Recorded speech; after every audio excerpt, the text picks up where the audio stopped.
Good morning. Just after 6 o'clock, Robert and Erin, 101.7 FM, 710 KEEL. Miss Erin, lots of local news. Good stuff up next. Shreveport Council passes the budget. There was a little tiff.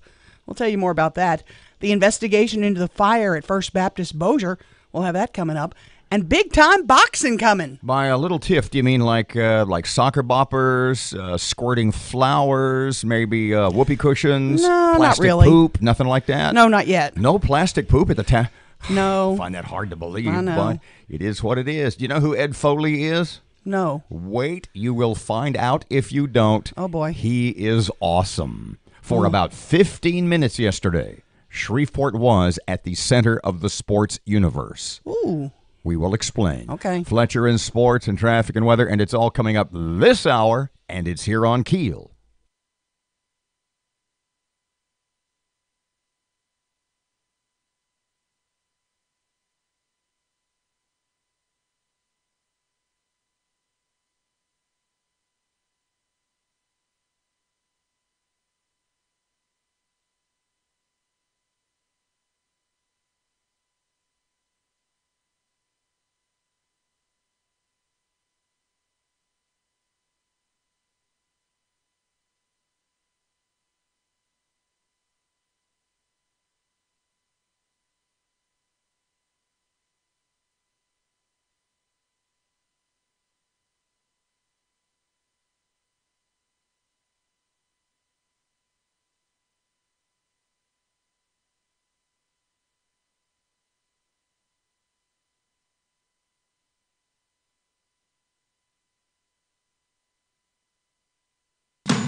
The power of information.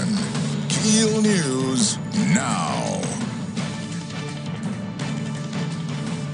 The Shreveport Council passes a budget for next year. According to Councilman Jeff Everson, the budget is solid and sets a good foundation for the new mayor. Everson says the budget pays off all debt prior to the 2011 bond, which could mean lowering taxes. Now, one of the many changes is the use of about $270,000 of street funds to buy a street sweeper. That's a move Councilman James Fleury says is badly needed. Mayor, since you brought it up, I'm going to have to say it. We have the filthiest city that's gotten worse instead of better. We got bridges that have not been swept, have not been cleaned. Mayor Ollie Tyler disagreed.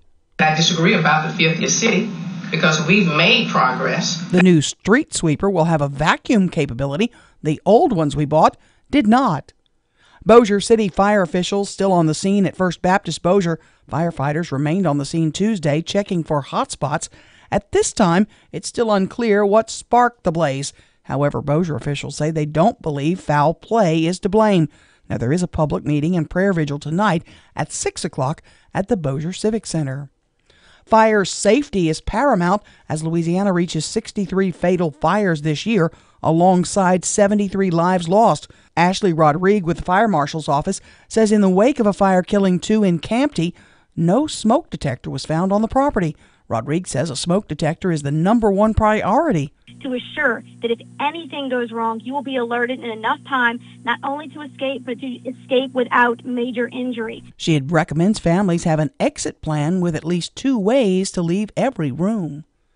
Another major sporting event coming to Shreveport. Matt Parker with that. Showtime is bringing primetime boxing to Shreveport. The Shreveport Bossier Sports Commission has announced that Showbox will be filming an episode of Next Gen at Stageworks January 11th. While a card has yet to be announced, the promoter for the event says it will be packed with a lot of undefeated international stars. Next Gen is televised worldwide and is expected to bring in an audience of millions. From 101.7 FM and 710 KEEL, I'm Matt Parker. A teacher arrested for having sex with a student. James Jones, a teacher at Pleasant Hill High in Sabine Parish, has been arrested after allegedly having sex with a 13-year-old student. Jones turned himself in to police. Should you have to work or at least try to work to get SNAP benefits? That debate continues, but a farm bill is now in conference committee with votes expected on a final version this week.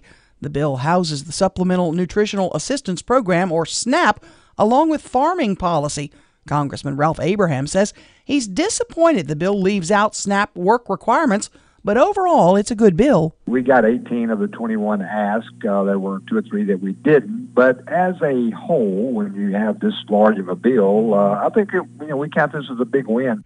The bill has the support of Louisiana Senator Bill Cassidy and Congressman Steve Scalise. French police say Sharif Shakot, a man with a long criminal history, opened fire near one of Europe's most famous Christmas markets in Strasbourg. 3 people were killed, 13 others wounded. No more crack fries at a Michigan-based restaurant chain. Hopcat changing the name because of the association with the drug epidemic. The seasoned fries recipe, though, won't be changing. I'm Erin McCarty on 101.7 FM and 710 KEEL.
Nine past 6 o'clock, 101.7 FM and 710 KEEL. Wednesday morning traffic. First one of the day. Here's Ruben. Everything's still looking nice and clear for your early morning drive to work or school, but look out later on this morning for some traffic delays on Benton Road just north of I-220 in Bossier City. If you have anything to report to us, please give us a call at our Planet Fitness Traffic Hotline, 687-ROAD.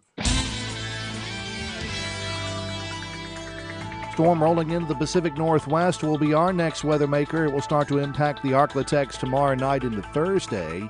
Good deal of sunshine here today at 60. Fair tonight, low 43.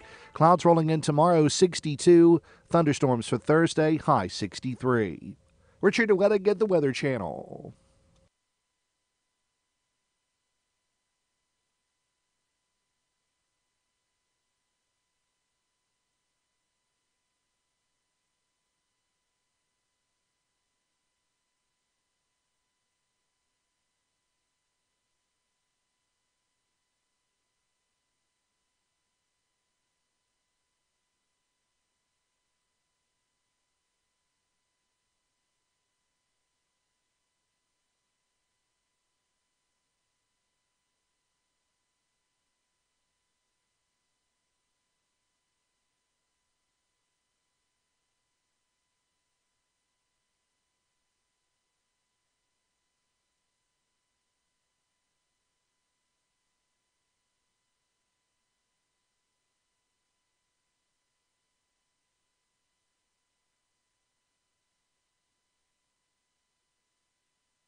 .101.7 FM, 710 KEEL. A little more enthusiasm, I think, is warranted.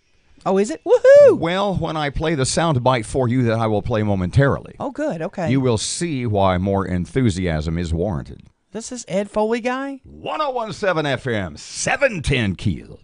That KEEL amp is a free download from Office Furniture Stores. Oh, yeah. Zap that baby on your phone.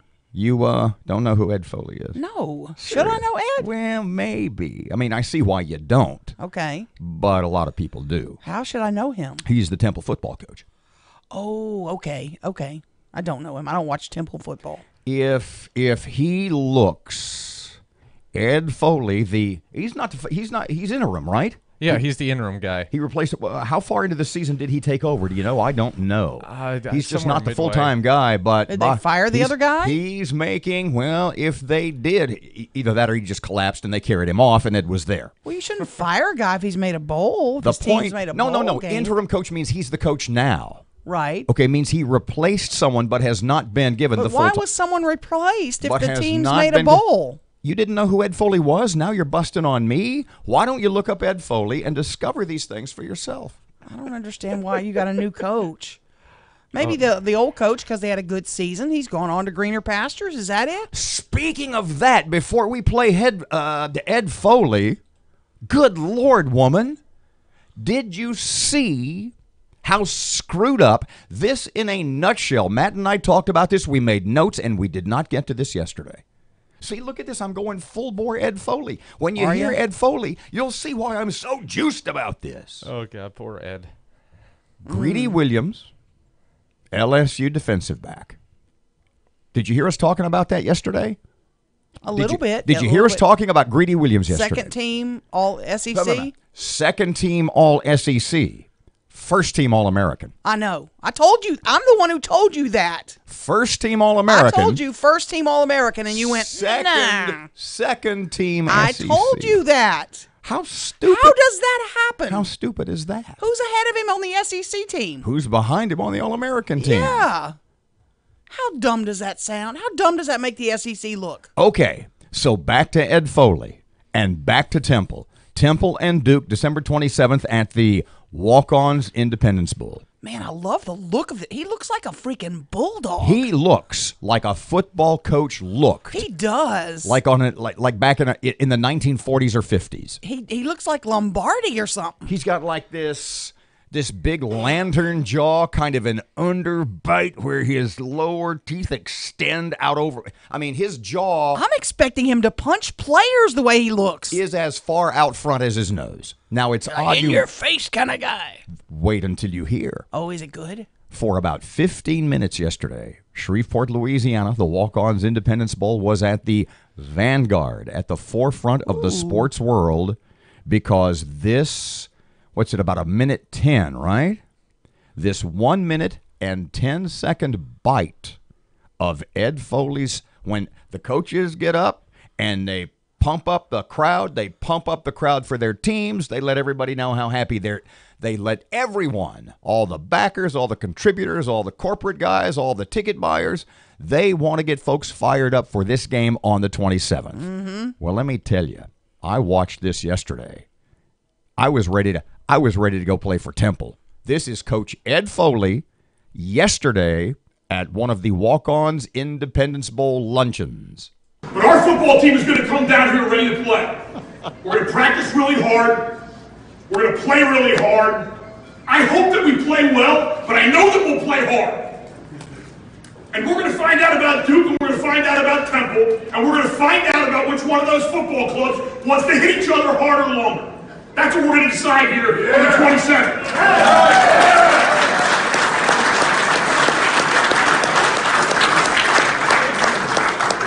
And while we're getting ready to do that, I hope that you see the finest group of young men that's ever been through Shreveport. I hope you have a chance to see them hold a door open for you, or say thank you for being here, or be truly appreciative, because guys, I love this team.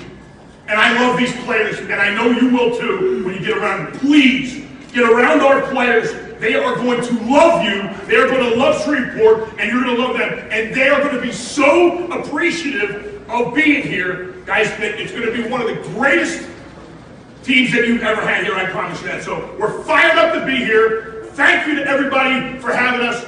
Ed Foley, Temple interim coach, replaced Jeff Collins. He left for Georgia Tech. Who jumped to go to Georgia Tech, yeah. And this is, Matt said this is the second time he's taken over for a bowl game. Mm-hmm. In 2016, their coach jumped ship to go to Baylor, so he took over for the Military Bowl, lost that one. So this is his second time getting to lead Temple in a bowl game. I'm rooting for this. They're comparing him to Chris Farley, the late Chris Farley, how pumped up he used to get. Yeah.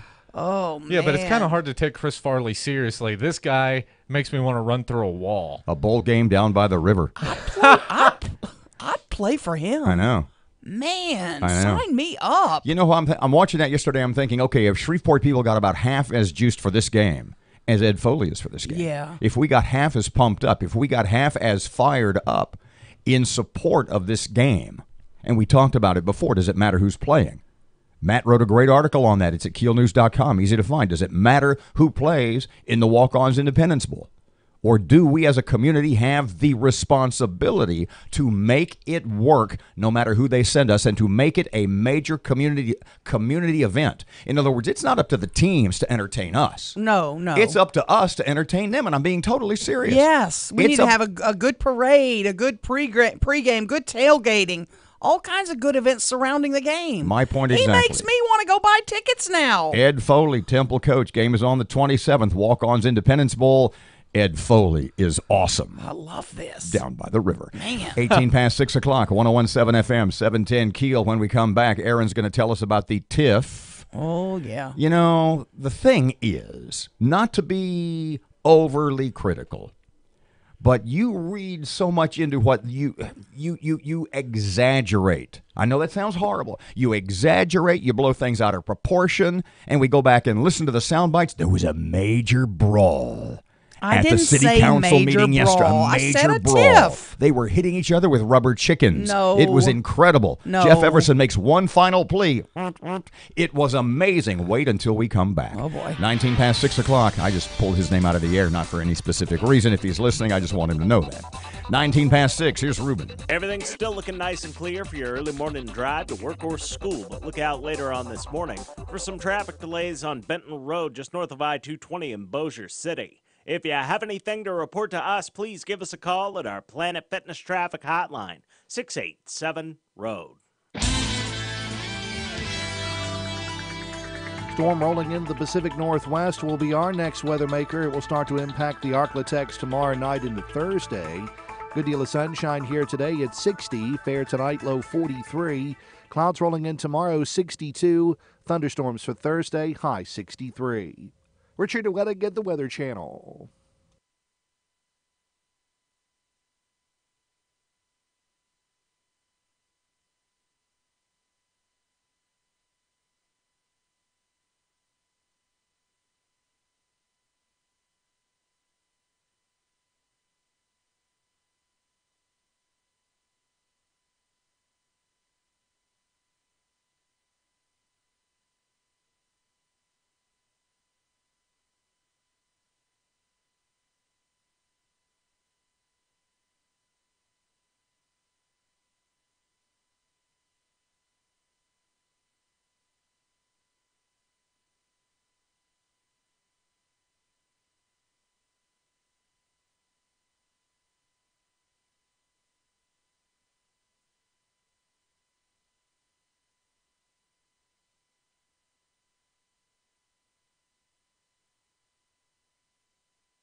.107 FM, 710 Keel. Time for sports. Here's Tim.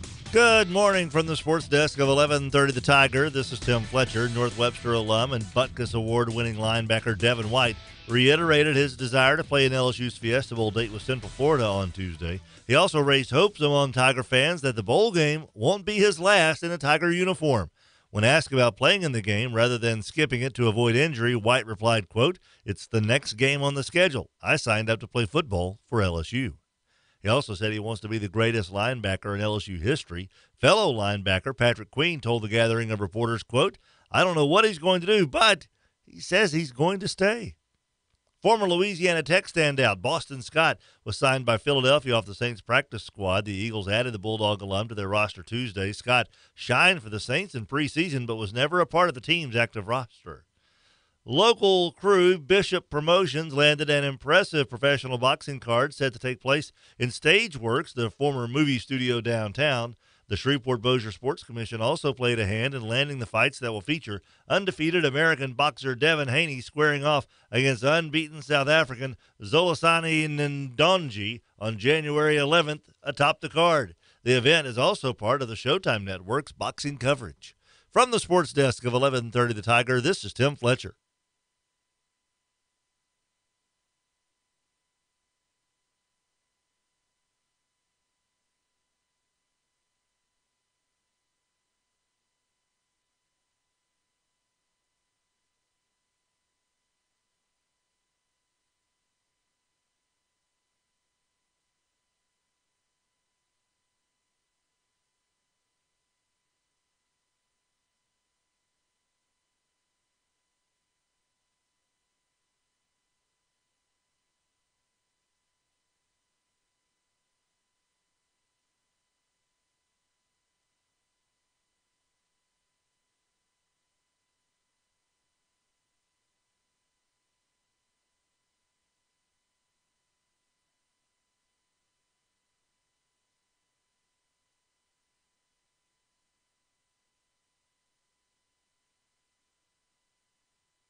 1017 FM, 710 Keel. Robert and Erin, 24 past 6 o'clock. Not that you exaggerate, not that you inflate, not that you blow things out of proportion. But I'm not sure you could call it the brawl at the hall. I didn't call it the brawl. It's the brawl at the hall. So who is involved in this throwdown death match? It's a James Fleury initiated brawl. See, a brawl. Brawl at City Hall. Anyway, more at 11. Anyway, we bought a couple of street sweepers several years ago. To the tune of, I think, $500,000 a piece, or for both. Okay. And they don't suck up the mess, the dirt. Beg your pardon? They don't have a vacuum capability on them. They didn't have a vacuum, so we never really were able to fully implement them. They just kind of bulldoze stuff from one area to another, which means somebody has to get their butt down. Like in my living room, you move the pile from here to the pile. Exactly. Wow. I didn't pay $500,000 for that. And so we either sold one or both of them. I'm not sure if we sold both. Probably not at a profit. Not at a profit, no. So Councilman James Fleury's been talking with the street people, and not the street people that live on the street. He's talking with the street people at City Hall. No, that's Matt you're thinking about now. Matt. He didn't talk to Matt about this. And they said, we really do need a street sweeper with vacuum capability that will suck up the junk. So I guess my question would be, can we sell two of them to get one good one? Well, I don't know. I'm not sure. But that's not how city government works. No, it's not how it works. So Fleury wanted to take $270,000 from the Street Improvement Fund, which pays for our road improvements, etc., and buy a street sweeper. And he made some comments about, our city being filthy. And you could almost see the hairs on the back of Mayor Tyler's head spring up. She was flustered. She was not happy to hear that. And kind of here's how that all went down yesterday. Councilman Fleury, I'm not here to debate. I never have done that in 4 years. I would say that we've been very conservative in our estimation on purpose, because our reserves were never at the level they should have been in order for us to show financial stability in this city. And so they were understated, but they were projected based on a very conservative estimate. And I've stated that to you all. That was not hidden. And so, but I disagree about the 50th city, because we've made progress. And so, I'm not here to fight with you. I never have. Oh, it's not a fight, Mayor. We're just discussing it. Yes, sir. I'm trying to give you. There never was where you get that we're fighting. We're not. I'm just telling you. I think I'm obligated on behalf of the citizens to speak up, and I'm not doing something here that's wild and really. I'm just saying that we need a street sweeper. And his fellow council members agreed with him. A fight? They didn't. Nobody was throwing staplers. Well, when you tell somebody, I don't want to fight with you, what does that mean you're doing? Robert, I don't want to fight with you. That means we're fighting. No, that means you're oversensitive to a situation when someone's trying to have a conversation with you. But see, your definition of what is political fisticuffs, or a political back and forth, or as you phrased it before the mayor's forum we had in here so many months ago, if we get them all in here, maybe they'll go at each other. They didn't really go at each other. Didn't. There was no brawl at the hall. No. But I am intrigued. What year did we purchase these street sweepers that were ineffectual? I believe they were during the Glover years. I'm not sure. I'm working on that now. I'm working on a little bit more background on it. I just... Do we have one left? Did we get rid of one? I'm working on that too. I know we sold at least one. I'm sure it's at a loss. Who buys an ineffective other small towns. Street sweeper. That was other nice. small towns that that just push their dirt to other cities, I guess. Why do you buy a street sweeper with no vacuum? That's what I wanted to know. Why? Those were purchased in 2014, and to operate the street sweepers, they hired 6 city workers. Have you ever seen a street sweeper in use in Shreveport? Yes. Yeah. You have? I'm just not sure if that was one of the new ones. How many old ones? Well, we only have 2, probably. Do we really? Yeah, we only have 2 We don't have any that are old ones operable. sitting around. They're probably inoperable, I would imagine. I'd be shocked if we owned more than 2. Look at all the investigative reporting you have to do before the end of the show today. I got a lot to do today on the 2014. Now, that would be Mayor Glover. It was it looks like Jeff Everson was the one who I'm just kind of reading through the highlights here. It looks like Jeff Everson was the one who was pushing for it, and City CAO Dale Sibley was the one that Is there a price tag on those babies? I don't see one at the moment, but like I said, I just kind of did a quick Google search, so I'm just looking. Well, get a vacuum cleaner on your street sweeper. If you ever buy one, just a note to self. If you ever buy one, get the vacuum attachment. 629, 1017 FM, 710 KEEL. Local news just a couple of seconds away. In the meantime, Ruben's here. Traffic update on KEEL. Everything's still looking nice and clear for your early morning drive to work or school, but look out later on this morning for some traffic delays on Benton Road just north of I-220 in Bossier City. If you have anything to report to us, please give us a call at our Planet Fitness Traffic Hotline, 687-ROAD. Storm rolling into the Pacific Northwest will be our next weather maker. It will start to impact the Arklatex tomorrow night into Thursday. Good deal of sunshine here today. It's 60. Fair tonight, low 43. Clouds rolling in tomorrow, 62. Thunderstorms for Thursday, high 63. Richard Wettig at the Weather Channel.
The power of information.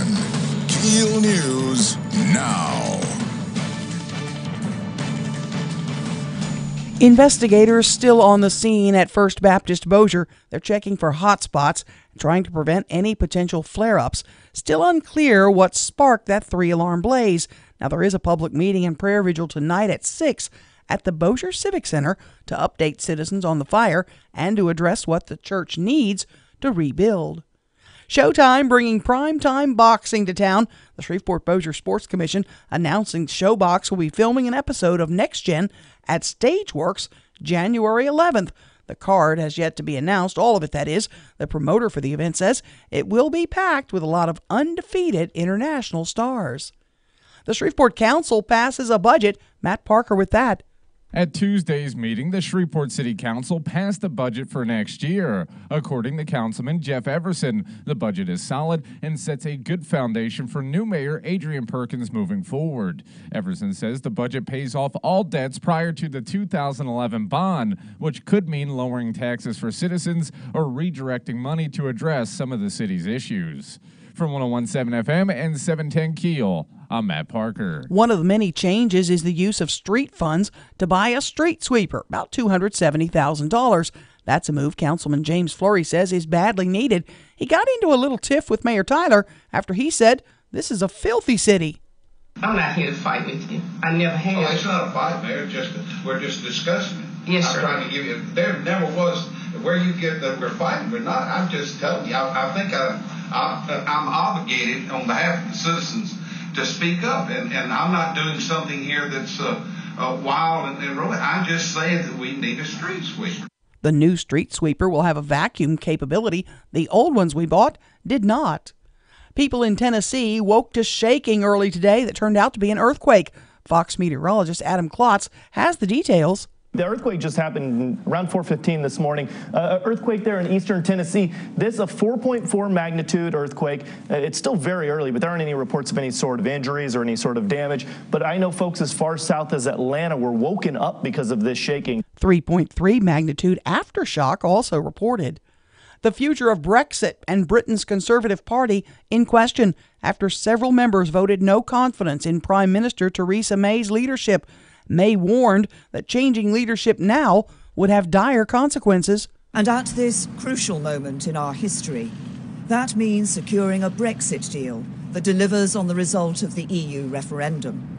Taking back control of our borders, laws and money, but protecting jobs, our security and our precious union as we do so. Many British lawmakers have criticized May for her handling of the Brexit negotiations. I'm Erin McCarty on 101.7 FM and 710 KEEL.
.101.7 FM, 710 KEEL. Robert J. Wright and Erin McCarty, the Jack Spring Electric Shockbuster button, always at the ready, thanks in great part to the heady wiring of Mr. Spring and his associates. Mm-hmm. We're going to have a real good treat after 7 o'clock, FYI. The 3 brand newly elected members of the City Council will join us in studio. Hold on a second. It's Yvette Fuller.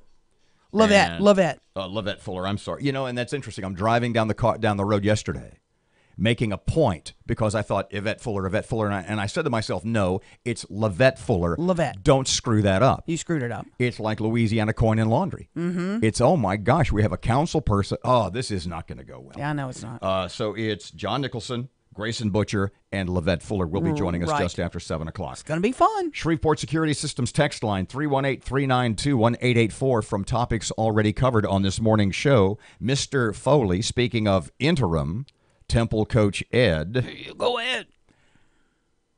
You just did Ed Orgeron.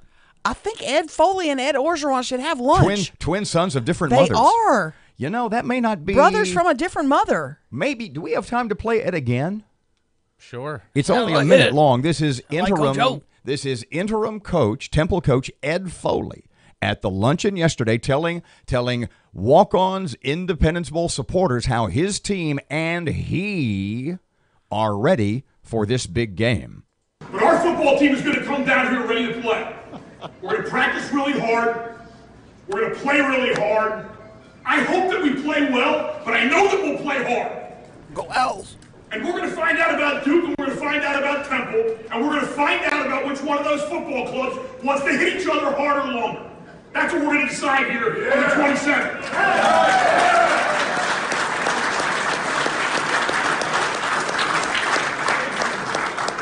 And while we're getting ready to do that, I hope that you see the finest group of young men that's ever been through Shreveport. I hope you have a chance to see them hold a door open for you, or say thank you for being here, or be truly appreciative, because guys, I love this team. And I love these players, and I know you will too when you get around them. Please, get around our players. They are going to love you. They are going to love Shreveport, and you're going to love them. And they are going to be so appreciative of being here. Guys, it's going to be one of the greatest teams that you've ever had here, I promise you that. So we're fired up to be here. Thank you to everybody for having us. That guy's awesome. Go Owls. Mr. Foley from the Shreveport Security Systems text line 318-392-1884. Coach Foley is my new hero. I'll go to the game if possible just to support him and his squad. It appears this guy is teaching his players more than just football. You bet. Also from the Shreveport Security Systems text line talking about the street sweeper story that we had just a few minutes ago. Here's an idea. Maybe they should just push all the junk into the potholes and pack it down. Oh, wow. Boom. Cold. Problem solved. 2 birds with 1 truck. Dang. 639, 1017 FM, 710 KEEL. Ruben's here. Everything's still looking nice and clear for your early morning drive to work or school, but look out later on this morning for some traffic delays on Benton Road just north of I-220 in Bossier City. If you have anything to report to us, please give us a call at our Planet Fitness Traffic Hotline, 687-ROAD. Storm rolling into the Pacific Northwest will be our next weather maker. It will start to impact the Arklatex tomorrow night into Thursday. Good deal of sunshine here today at 60. Fair tonight, low 43. Clouds rolling in tomorrow, 62. Thunderstorms for Thursday, high 63.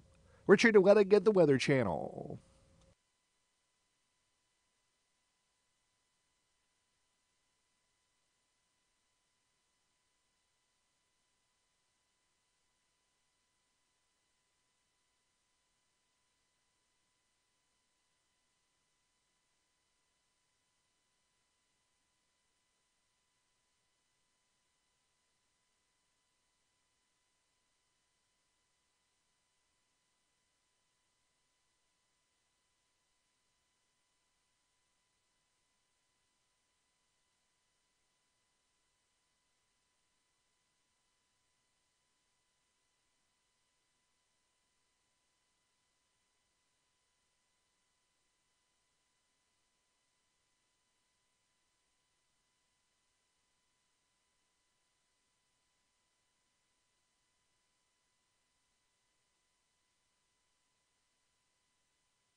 We can leave this one, right? No, we can't. Why? We can't. Why? I just put this one in for you like about a month ago. I ago. know. It's not about me anymore. That's what I was told. It's not about me anymore. I have to take the stylistics out? Yes. I can't put Billy Paul, me, and Mrs. Jones in? No. We got to Whose change stupid all idea that. is this? Some consultant somewhere? Some corporate Miggly Moo. Really? Yeah. What does he want? Good morning, Miggly Moo. What do they want? I don't know. Do they know? Not really, no. Okay, so what we'll do is we'll kill this for about 2 weeks and bring it back. Yeah. 1017 FM, 710 KEEL, Robert J. Wright and Erin McCarty. Erin is, I hate to use the word motivated because that may be an overstatement. She's a little involved. Wait a minute. She's a little involved. And you are a little involved to the point that you have decided that you want to get Temple coach Ed Foley on the radio today. I got to hear this. I got to chat by 9 o'clock. Oh, don't do it. Okay, that's not how he talks. Well, he's close. No, I don't know who you're talking about. That's he sounds like a real good coach. He sounds like an East Coast Ed Orgeron. He does. No doubt about that. I want him to say "Go Owls" at the end. The last time we had a coach Ed on the radio, Erin was so what's the word I'm looking for? Annoying that he blocked her number and will never speak to him again. I don't know about that. I'm not sure about that. I don't know what you know. We know. Yeah. You, out of the blue, called Coach O one morning. I texted him. No, you called you him one called time. him. Who's this? He said, "Who's this?" to you on the phone on the speak. We had him on speakerphone. Oh, did we? Yeah. No, not we. You. Oh, me? Yes. I did that? Yes. It was about 5 minutes to 6 one morning. Oh, God. And they were like catching a plane. And he said, "Who's this?" And you said,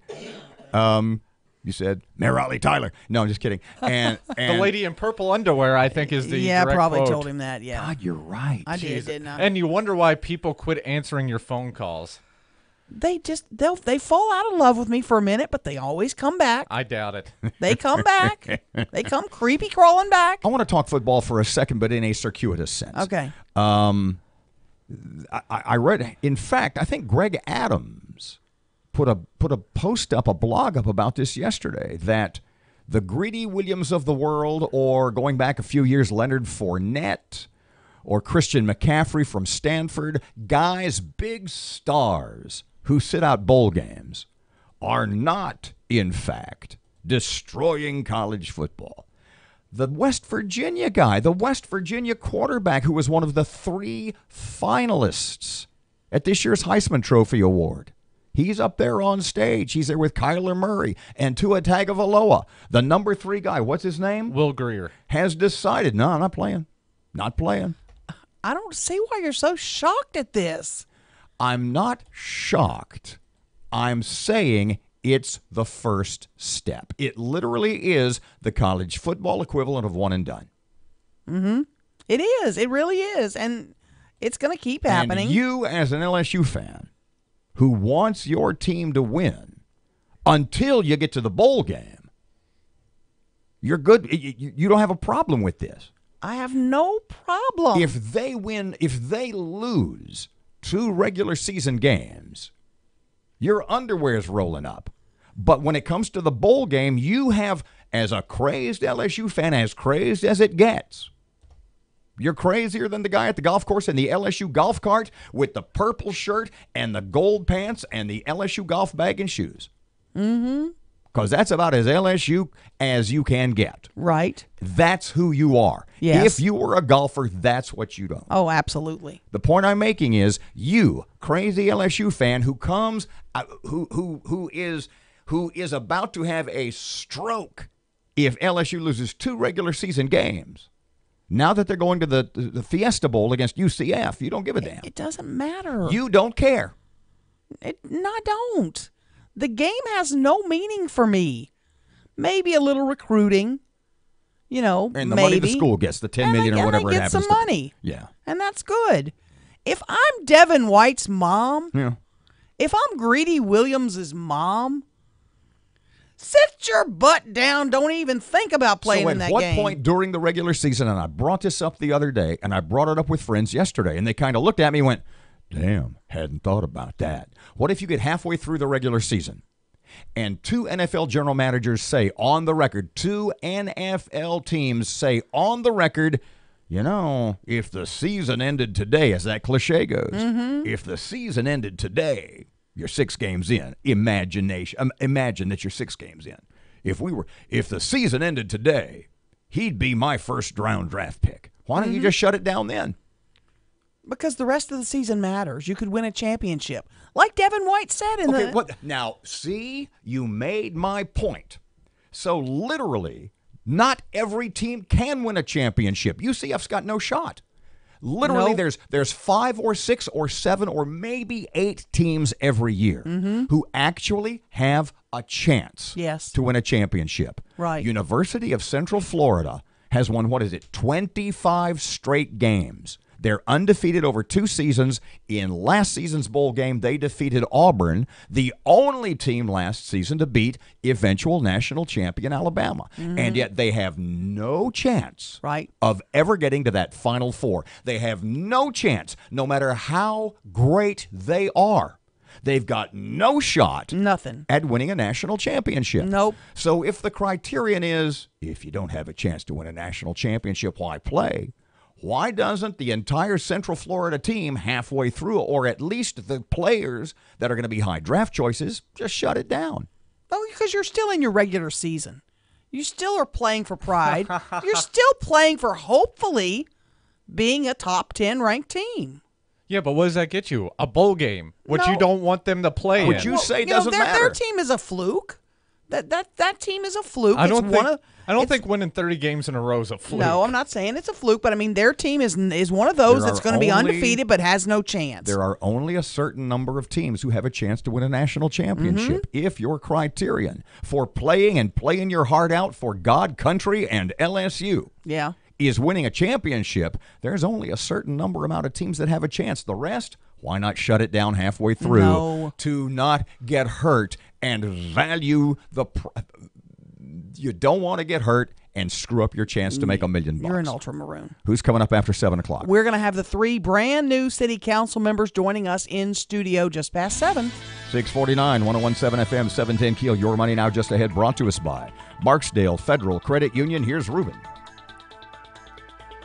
Oh, wait. Ruben has stepped out. Weather Channel forecast mostly sunny and warmer today. High today in the low 60s. A beauty on the way. It's 49 degrees, 1017 FM, 710 Keel, and 650. Here comes Your Money Now.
.1017 FM, 710 Keel. Time for sports. Here's Fletch. Good morning from the sports desk of 1130 The Tiger. This is Tim Fletcher. North Webster alum and Butkus Award-winning linebacker Devin White reiterated his desire to play in LSU's Fiesta Bowl date with Central Florida on Tuesday. He also raised hopes among Tiger fans that the bowl game won't be his last in a Tiger uniform.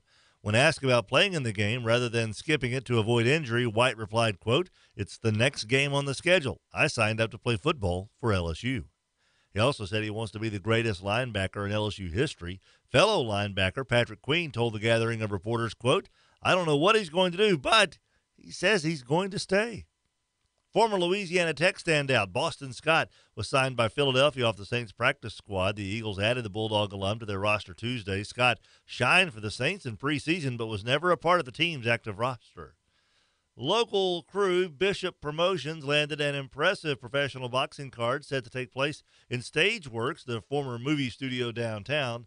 The Shreveport-Bossier Sports Commission also played a hand in landing the fights that will feature undefeated American boxer Devin Haney squaring off against unbeaten South African Zolasani Ndonji on January 11th atop the card. The event is also part of the Showtime Network's boxing coverage.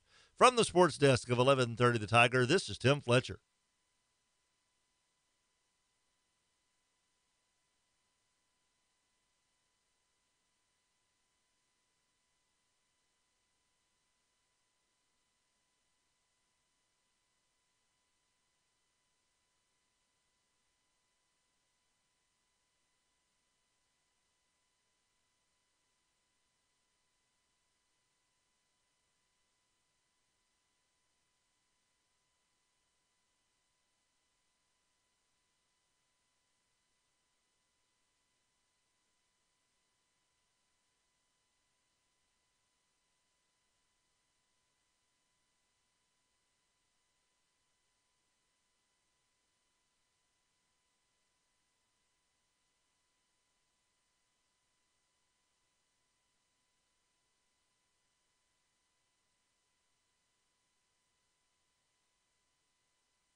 1017 FM, 710 Keel. Robert J. Wright and Erin McCarty.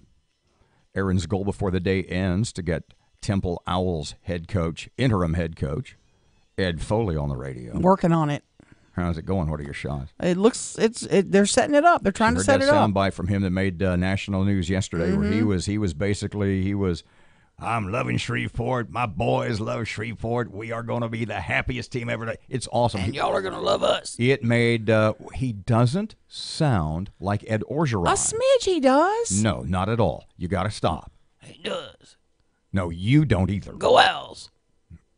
The point I was going to make was we are efforting, at least at her end of the table, to track down Temple coach Ed Foley, both named Ed, before the show ends today. Where are we going for lunch today? We're going to the Women's Republican Club of Shreveport at East Ridge Country Club. I'm looking Corey Lewandowski and David Bossy are there. Those are the speakers. Yeah, Jeff Landry's there. They wrote the book Trump's Enemies. They're going to be doing a book signing while they're there, speaking to the crowd. If you Google the name David Bossy, Bossie, Bossy emerges as dark horse, White House chief of staff pick. Bossy humbled to be discussed for Trump's chief of staff. Bossy appears to discuss chief of staff possibilities. Bossy emerges as top contender for chief of staff. It's a big boy coming in here today. Looks like with it. With a lot of connections. Can't wait. We'll see you guys there. 6:56, here's Rush on Keel.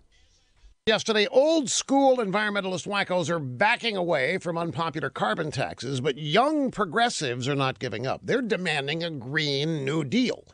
On Monday, hundreds of leftist students, these are professional activists, they're not students. Anyway, they stormed the Capitol. They took over the offices of several Democrat members of Congress. House leaders Nancy Pelosi and Steny Hoyer and Massachusetts Congressman Jim McGovern had to call Capitol Police on them. Over 140 of these little maggots were arrested. Now, they call themselves the Sunrise Movement. They demand that the incoming Democrat Congress form a special committee dedicated to climate change and the Green New Deal. These young militants are telling their old dinosaur Democrat leaders that their time is up. They don't want to hear excuses or platitudes. They want global warming action now or else, because they actually think that they're going to die unless we fix it. And they also are left-wing socialist activists, and they're demanding it for that reason. But I say, good. Liberals created this hoax, the false crisis, and this panic. It's about time they had to deal with it and their left-wing extremist wackos that they created themselves.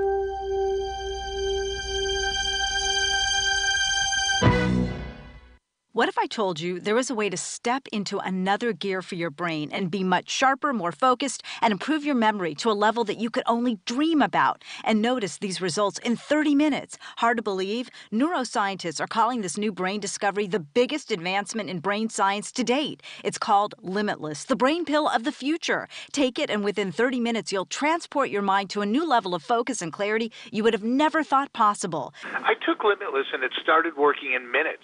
All of a sudden, it felt like a dark cloud had been lifted up right before my eyes. I have a mental clarity I've never felt before. Biz execs, athletes, teachers, and students are calling Limitless a secret weapon for the brain. You have nothing to lose, so call now and find out how to get a free bottle today. To find out how to get your free bottle of Limitless, call 800-630-7730. That's 800-630-7730. Get your free bottle for a limited time. Call now, 800-630-7730, 800-630-7730. Looking right now, some slow-moving traffic at the intersection at North Market and North Hearn Avenue. And we have some traffic delays on Oakland Road near Airline Drive in Bossier City. If you have anything to report to us, please give us a call at our Planet Fitness Traffic Hotline, 687-ROAD. Storm rolling into the Pacific Northwest will be our next weather maker. It will start to impact the Arklatex tomorrow night into Thursday. Good deal of sunshine here today at 60. Fair tonight, low 43. Clouds rolling in tomorrow, 62. Thunderstorms for Thursday, high 63. Richard Weather at the Weather Channel.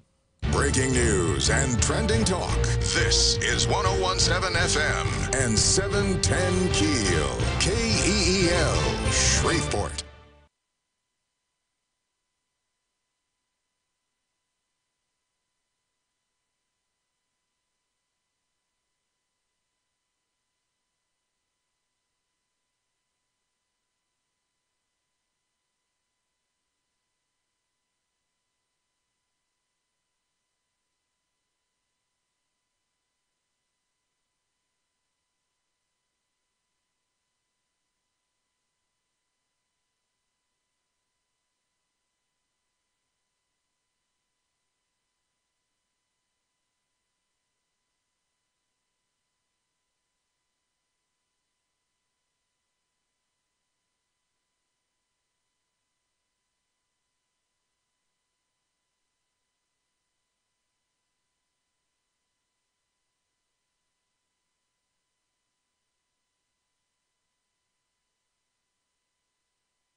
Just after 7 o'clock, Robert and Erin, 1017 FM, 710 Keel, way down yonder. Miss Erin has local news, local stuff up next. The Shreveport Council passes a budget for next year, and there was a little bit of a tiff over our city's cleanliness. We'll talk about that. Big meeting in Bossier tonight to discuss the First Baptist fire. New council folk elect Lavette Fuller and John Nicholson and Grayson Butcher all in studio in just a couple of seconds. And Erin has succeeded. Let us all bow in her direction. Go ahead. She's at the west end of the table.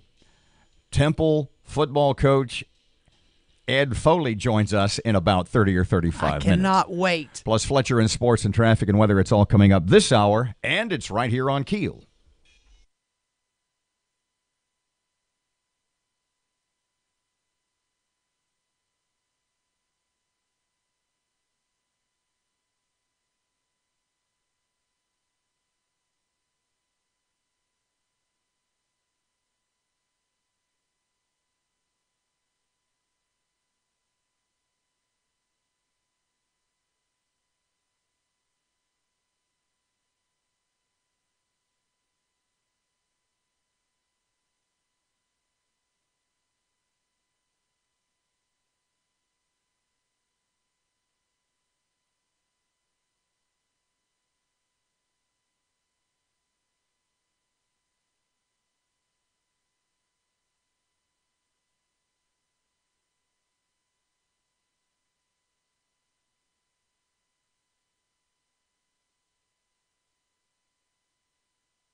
KEEL News now. Showtime bringing primetime boxing to Shreveport. The Shreveport Bossier Sports Commission announcing that Showbox will be filming an episode of Next Gen at Stageworks on January 11th. The Shreveport Council passes a budget for next year. According to Councilman Jeff Everson, the budget is solid. It sets a good foundation for the new mayor moving forward. Everson says the budget pays off all debt prior to the 2011 bond, which could mean lowering your taxes. Now, Councilman James Fleury got his colleagues to agree to use $270,000 from the street fund to buy a street sweeper. We have the filthiest city that gotten worse instead of better. We got bridges that have not been swept, have not been cleaned. Mayor Tyler says this will take money from road repairs. When we start depleting the reserves and when we start depleting the street fund, then we are delaying again the infrastructure improvements, but that's for the record, and I just need to say that. This new street sweeper will have vacuum capability. The other ones we bought some 4 years ago did not. Fire officials still investigating a church fire in Bossier. Matt Parker with the latest. Bossier City fire officials are still on scene at First Bossier. Firefighters remained on the scene Tuesday, checking for hotspots and preventing any potential flare-ups. At this time, it is still unclear what sparked the 3-alarm blaze or where the fire started. However, Bossier officials say they don't believe foul play is to blame. There will be a public meeting and prayer vigil tonight at 6 p.m. at the Bossier Civic Center to update citizens on the fire and to address what the church needs to rebuild. From 1017 FM and 710 Keel, I'm Matt Parker. Teacher arrested for having sex with a student. James Jones, a teacher at Pleasant Hill High in Sabine Parish, has been arrested after allegedly having sex with a 13-year-old student. He turned himself in to police after he learned there was a warrant out for his arrest. British Prime Minister Theresa May says a change of national leader would result in Britain's departure from the European Union being delayed or stopped, as she vowed to fight to stay in power. LSU All-American linebacker Devin White remains undecided on whether he'll skip his senior season and enter the draft. White, who won the Butkus Award, which goes to the nation's best linebacker, says he still has some unfinished business. I be wanting to just make sure that I leave, this place better than I found it, such as my legacy and stuff and, who I stand for, what type of person I want to be remembered. I want everything to be done the right way. And, I don't know if I reached that limit yet. White could be a top 10 pick in the NFL draft if he decides to enter the draft, but the Spring Hill native says he would hate to leave LSU without winning a championship. The most watched holiday special so far this year, A Charlie Brown Christmas, 5.3 million viewers. Rudolph the Red-Nosed Reindeer and Frosty the Snowman both brought in more than 4 million viewers. I'm Erin McCarty on 101.7 FM and 710 KEEL.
Nine past 7 o'clock, 101.7 FM, 710 KEEL, Tuesday, Wednesday. Today's traffic. Here's Ruben. The intersection at Greenwood Road and Hearn Avenue is dealing with some slow-moving traffic right now. And we have some traffic delays on McDade Street near Barksdale Boulevard in Bossier City.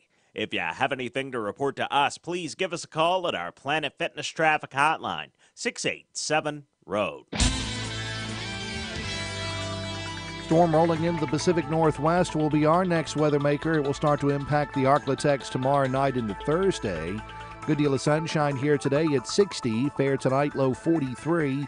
Clouds rolling in tomorrow, 62. Thunderstorms for Thursday, high 63. Richard Duetta, Get the Weather Channel.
.101.7 FM, 710 KEEL. Robert J. Wright and Erin McCarty, 12 after 7 o'clock. That KEEL app, always a free download presented by Office Furniture Source.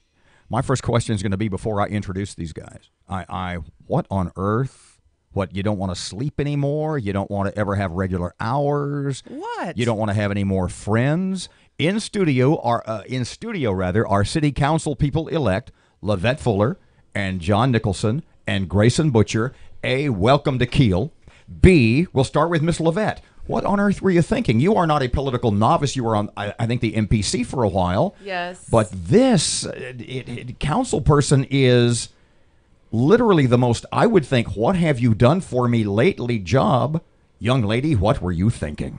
I care about public service, and it's it seemed like the right thing to do. You know, they say women have to be asked to run for office 7 times before they even consider it. And I think I was asked at least that many times, and I finally started considering it. Yeah. So that says something about your popularity. And in your district, what would you say is the number one priority? What is the thing that people want you to try to fix first? Blight and property standards. It's the thing that I hear the most about. We're a core community, and it's so easy to move outside of the community, and it leaves us with a lot of vacant property, a lot of open lots, and it gets complicated because of some of the state laws about property standards. Mr. John Nicholson, basically the same. This is your first elected office, yes? This is my first elected office, yes. You're a married man. You have a family. What on earth were you thinking? Yeah. You know, like Lovette, I care about Shreveport. I was born and raised here, and I just thought that the city needed new leadership and that I could be a part of that. Grayson? Well, public service is not something that's new to me. I've been doing it pretty much my whole adult life, but I got in this race a little bit late, and I looked at the people that were running, and I thought, I think I can really do a better job. So after a lot of consideration and talking to my wife, of course, which I've been married to for 25 years, we decided that, you know, instead of griping about Shreveport and what's wrong with Shreveport, I needed to get in there and be more proactive, much like what John said. I mean, I love Shreveport. It's my home. I've raised my children here, and I want my daughter who's in college to come back here and make her home. John, back to you. In your district, what are folks talking about the most? What's number one priority? Look, the concern I heard expressed on the campaign trail again and again was public safety, Robert. People are really concerned about the crime rate and about the violent crimes that have been an unfortunate part of living in Shreveport in recent years. John, Grayson, rather? Same thing. People in District D are concerned about crime, and it's violent crime. Also, property standards. That's a big deal. I'm in real estate, and it is so difficult to get these adjudicated blighted properties back into the tax rolls. And I hope that we can work with our state representatives to be able to make that process a little bit easier, to get some of this blight under control. When you're riding through the Highland area, for example, and the Cedar Grove area, you see a lot of burned up houses, a lot of vacant properties, and we need to really start working to try to get that taken care of. We have a new mayor-elect, Adrian Perkins. You guys obviously know that. 64%, many would call that a mandate for change. When you hear that word change from what we currently have and have had, what are you looking for from him? And Lovette, we'll start with you. Strong leadership. I'm looking for someone that can actually have a palpable understanding of what's happening in the community, that's very aware and acknowledges that we have problems. I want to hear that you actually are ready to work on the problems, and that you have some real step-by-step processes, procedures that you're going to implement to make things better. But the first thing, we talk about crime, and crime is a big issue in my district as well, and we do acknowledge that there's been a lot of violent crime. When we talk about that, we can't talk just about stats. We have to actually look at not just the pragmatic, but the emotional outcome. This is a very small city, and when one family is impacted by something, it's not just their family. You may be 2 or 3 degrees of separation from the person that was the assailant. So we've got to think about how our community is going to heal from all the issues we've had, and we need a leader that can actually speak off the cuff about that and not just from prepared statements. John? Erin, I'm looking to Mayor-elect Perkins to commit to selecting the very best people available to serve as department heads. You know, I don't want a good enough police chief or a good enough CO. I want us to search high and low, both locally, regionally, and nationally, for the very best leaders that we can have for Shreveport, and I'm confident that he's going to do that. And Grayson? I think that ideas are important. I think that's what starts this dialogue and starts making change is ideas. And I want to see him have ideas. And also, I think that some of the problem with the former mayor, in my opinion, or the mayor now, Mayor Tyler, is that not every idea you're going to have is going to work as a leader. And it's taking that information and building upon it. And I hope that Mayor-elect Perkins, with his military experience, can do that, knowing that not every idea you're going to have is going to work or that it's going to be popular, but continue to go with it. And I think that we've got a lot of hope. Also, with John, I think we need to be looking for the best department heads that we have. Some of them are in City Hall right now.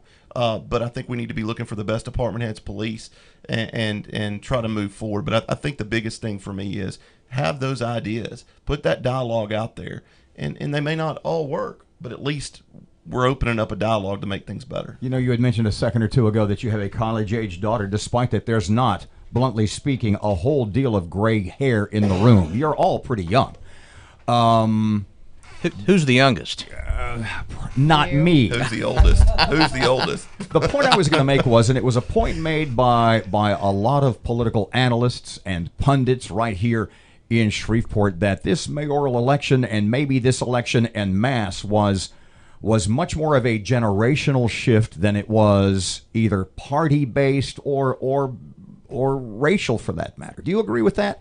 Is this a new generation grabbing hold of Shreveport and saying, listen, we might be able to do a better job than you old guys? It might be some of that, but I've also had people from an older generation say it's time for you all to step up, and we should have done a better job of preparing you in the first place. I think a lot of people, my mentors, are ready to see us lead. My mentors are ready to see what we can do for the city. They've taught us, they've raised us up to some degree, and they know that we have new and different ideas, and there has been a shift generationally. We're ready. We're ready to step up. John, you're kind of a kid. Although I will be 40 this fall. I've got 4 children. Halfway to 80. Got a high schooler, so not over the hill, but not a kid either. So, look, I agree with you and others who have said the same, that this is a generational change.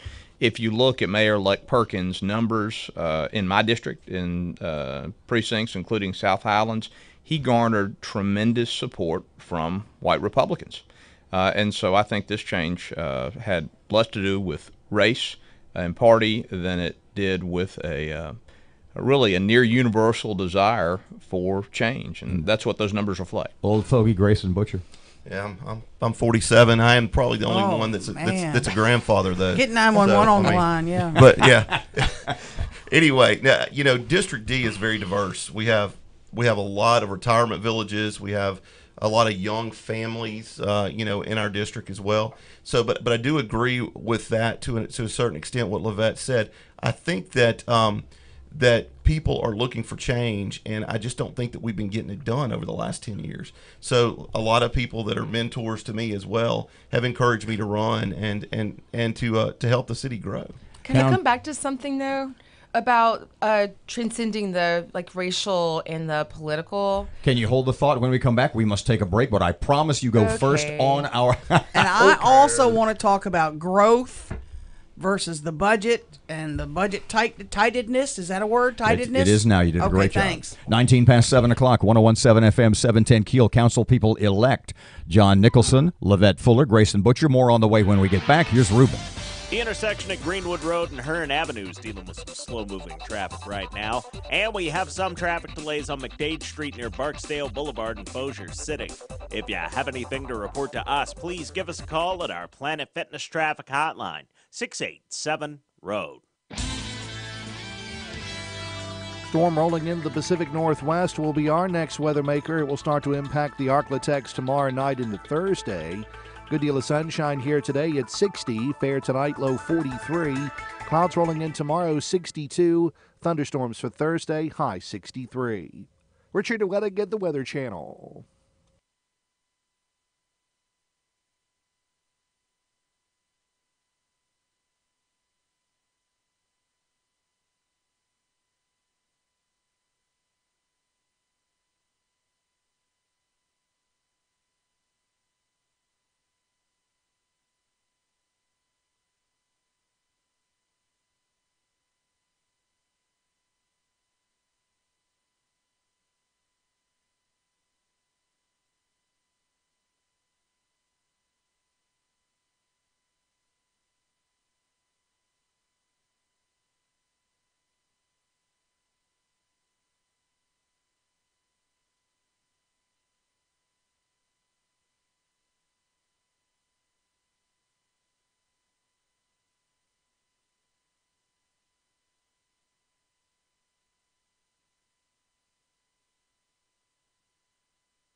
Twenty-two past 7 o'clock, 1017 FM, 710 Keel. Here's sports. Good morning from the sports desk of 1130 The Tiger. This is Tim Fletcher. North Webster alum and Butkus Award-winning linebacker Devin White reiterated his desire to play in LSU's Fiesta Bowl date with Central Florida on Tuesday. He also raised hopes among Tiger fans that the bowl game won't be his last in a Tiger uniform. When asked about playing in the game rather than skipping it to avoid injury, White replied, quote, "It's the next game on the schedule. I signed up to play football for LSU." He also said he wants to be the greatest linebacker in LSU history. Fellow linebacker Patrick Queen told the gathering of reporters, quote, "I don't know what he's going to do, but he says he's going to stay." Former Louisiana Tech standout Boston Scott was signed by Philadelphia off the Saints practice squad. The Eagles added the Bulldog alum to their roster Tuesday. Scott shined for the Saints in preseason, but was never a part of the team's active roster. Local crew Bishop Promotions landed an impressive professional boxing card set to take place in Stageworks, the former movie studio downtown. The Shreveport-Bossier Sports Commission also played a hand in landing the fights that will feature undefeated American boxer Devin Haney squaring off against unbeaten South African Zolasani Ndonji on January 11th atop the card. The event is also part of the Showtime Network's boxing coverage. From the sports desk of 1130 The Tiger, this is Tim Fletcher.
.101.7 FM, 710 Keel, 25 past 7 o'clock. Robert and Erin Levette Fuller and Grayson Butcher and John Nicholson, Shreveport City Council people elect. Miss Levette, you wanted to make one more comment about the generational shift in Shreveport politics? About or the left and the right. Mm-hmm. The health of a community can be linked to how much you focus on your local community's issues regardless of your political background. The moment you start letting your left and right proclivities get in the way is when you start to see things fall apart. Our local issues are common sense issues. They're not Republican and Democrat issues. You said something, I'm not sure how recent it was, that I had a little concern about we maybe should look at de-annexing some neighborhoods. No. Are you back? I never said that. You didn't? I said that we should look at annexation, at halting annexation. Okay. Now, that there are sounds communities fair. that have been de-annexing, but I never said that. You Now, did one not. of my opponents said that de-annexation was socialism. It's actually libertarianism. Can you even de-annex? Communities do it. They do? But we don't need to worry about de-annexing. Should we stop bringing in more subdivisions? I think we need to be careful about when we do it. I think we Okay. need to be more focused. Grayson and I have talked about this, and there might be some communities that we should still consider because of the way they're using resources currently. But right now, we need to focus on taking care of what we have before we pick up anything new. We don't want to build on, Jeff Everson says this, why are you building on a new kitchen when you're letting everything else in your house fall apart? Ah, that's a good point. Budget constraints, John, with regard to bringing in any new neighborhoods or growing. We're having trouble getting to everything we have right now. We'll look at our streets, look at our infrastructure. Where are you on that? So I do think it's important that we bring a renewed discipline to our budgeting process. If you look at the budget that was approved this week, it provides for reserves of just over $2 million on a $500 million budget. I mean, if you were planning your family's year out and you made $50,000 a year and you thought you would end the year with $250 in the bank, you'd be uncomfortable with that, and I'm uncomfortable with that as a councilman-elect. So I think we need to scrub the budget, see where we can save and use our resources as efficiently as possible. He's going to be the budget guy. The first time we met, he's like, I found 10 typos in the first few pages. I'm worried about this budget. Boy. Grayson, budget concerns that you have going into 2019. I want to speak on annexation just a second. Okay, sure. There is a precedence that's been set in Shreveport back in the early 90s. Part of Ellaby Road Estates, Pleasant Hill Road, and some other areas were de-annexed from the city. However, having said that, I believe that our annexation needs to be planned, and I believe it needs to be with subdivisions that are already concurrent with the city. We have a project in Providence that's about to come up. These developers are putting in the streets, they're putting in the drainage, they're putting in the sewer, they're putting in the water lines, and then donating it back to Shreveport, which happened with a new phase of Southern Trace yesterday. So, and then we also have several houses that are outside the city that's wells have dried that are on city water and sewage. So as far as the budget goes, I don't believe that annexation is a plan to increase revenue. I'm much like John. I think we need to scrub the budget. We need to figure out where we're at. To me, in my household, I have overspending. I went to dinner last night when I probably should have had a sandwich. I mean, sometimes convenience is not necessarily the best. The best thing. And in a city with a $450 million budget, we're going to have to get really, really serious because the next 4 years is important. The current mayor's been criticized a little bit about forging ahead with things without discussions with the council, without at least running it by them first. Are you hoping that changes with the new administration and the new council? I am.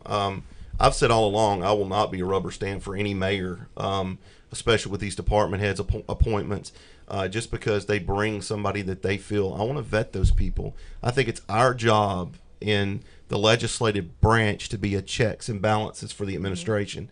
And not to say that I'm being disrespectful, however, I do think that it's our job to make sure that we're getting what we need, because the former police chief is a perfect example. The mayor even said she didn't have confidence on the show in him. So, and there had to be some councilmen that had the same feeling.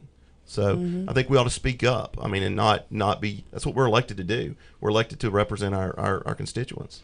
Well, of course, as I said on the campaign trail, the city charter provides that it's the city council that is the governing body of Shreveport. But I'm very optimistic that Mayor-elect Perkins will work well with us. I think he's going to want to collaborate. He's going to want our I do buy-in. too. I agree. I think from everything that I've heard, and I met with him very early on.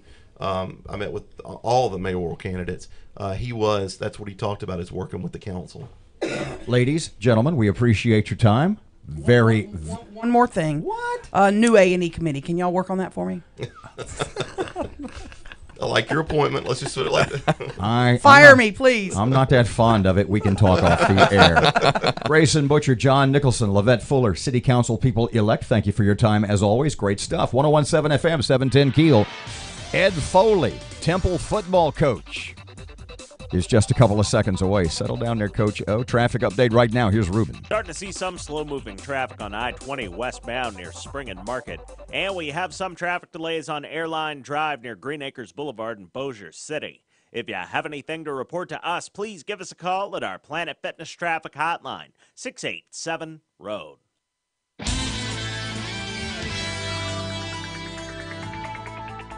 Storm rolling into the Pacific Northwest will be our next weather maker. It will start to impact the Arklatex tomorrow night into Thursday. Good deal of sunshine here today at 60. Fair tonight, low 43. Clouds rolling in tomorrow, 62. Thunderstorms for Thursday, high 63. Richard Wettig, the Weather Channel.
All of it, that is.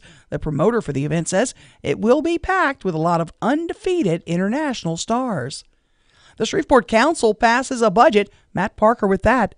At Tuesday's meeting, the Shreveport City Council passed the budget for next year. According to Councilman Jeff Everson, the budget is solid and sets a good foundation for new mayor Adrian Perkins moving forward. Everson says the budget pays off all debts prior to the 2011 bond, which could mean lowering taxes for citizens or redirecting money to address some of the city's issues.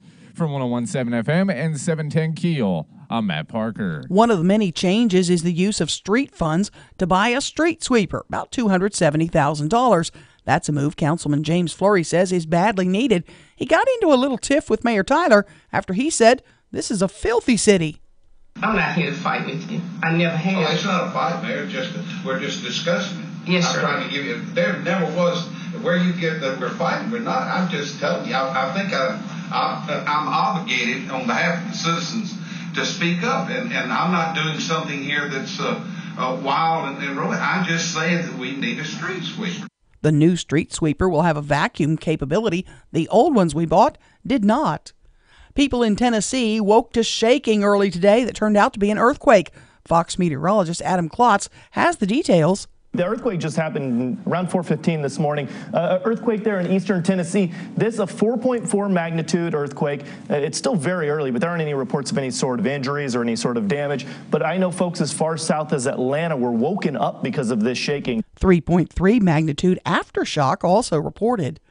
The future of Brexit and Britain's Conservative Party in question after several members voted no confidence in Prime Minister Theresa May's leadership.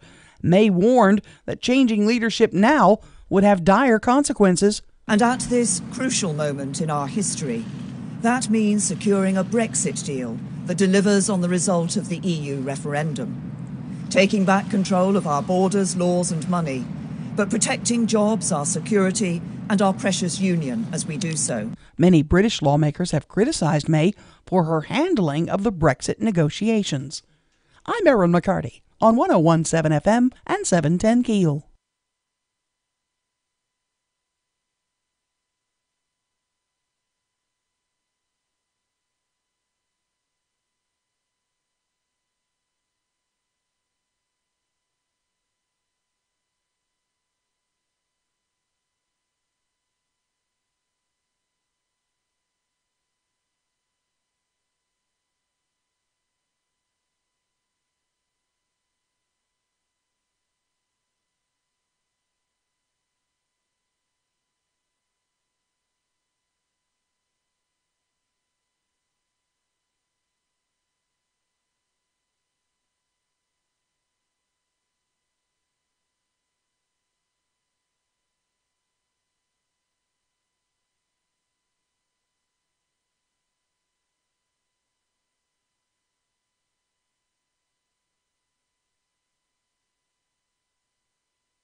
.101.7 FM, 710 KEEL, Robert and Erin, 737. Okay, we're going to go to break a couple seconds early here. Yeah.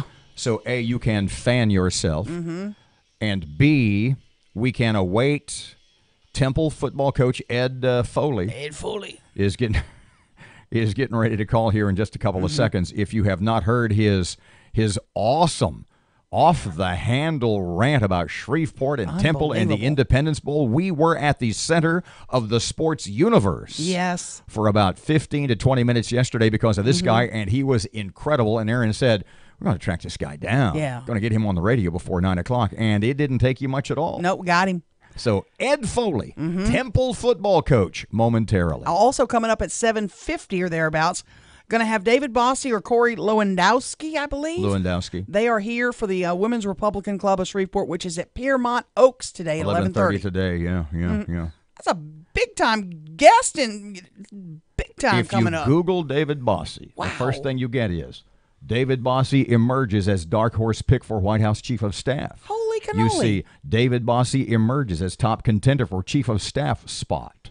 David Bossie on rumors he is on Trump's chief of staff list. Dang. So we will chat with those gentlemen, hopefully both, in a couple of minutes. 101.7 FM, 710 Keel, 739. Here's Ruben. Still keeping a close eye on that slow-moving traffic on I-20 westbound near Spring and Market.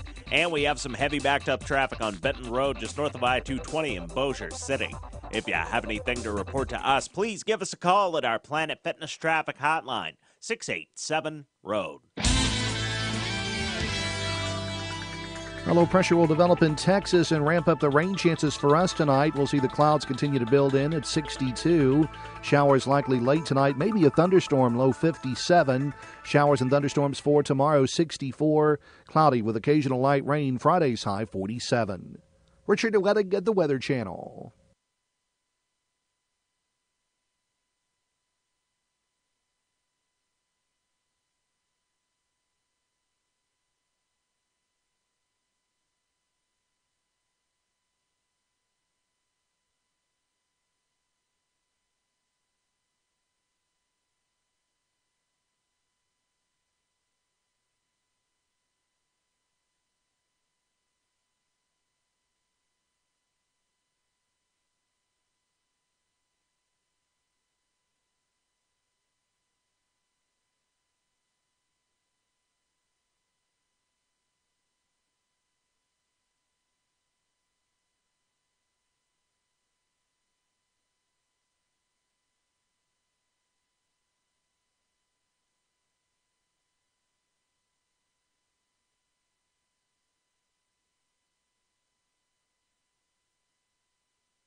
.101.7 FM, 710 Keel. Robert J. Wright and Erin McCarty, Shreveport Security Systems text line, quite active this morning, 318-392-1884. What you got, kid?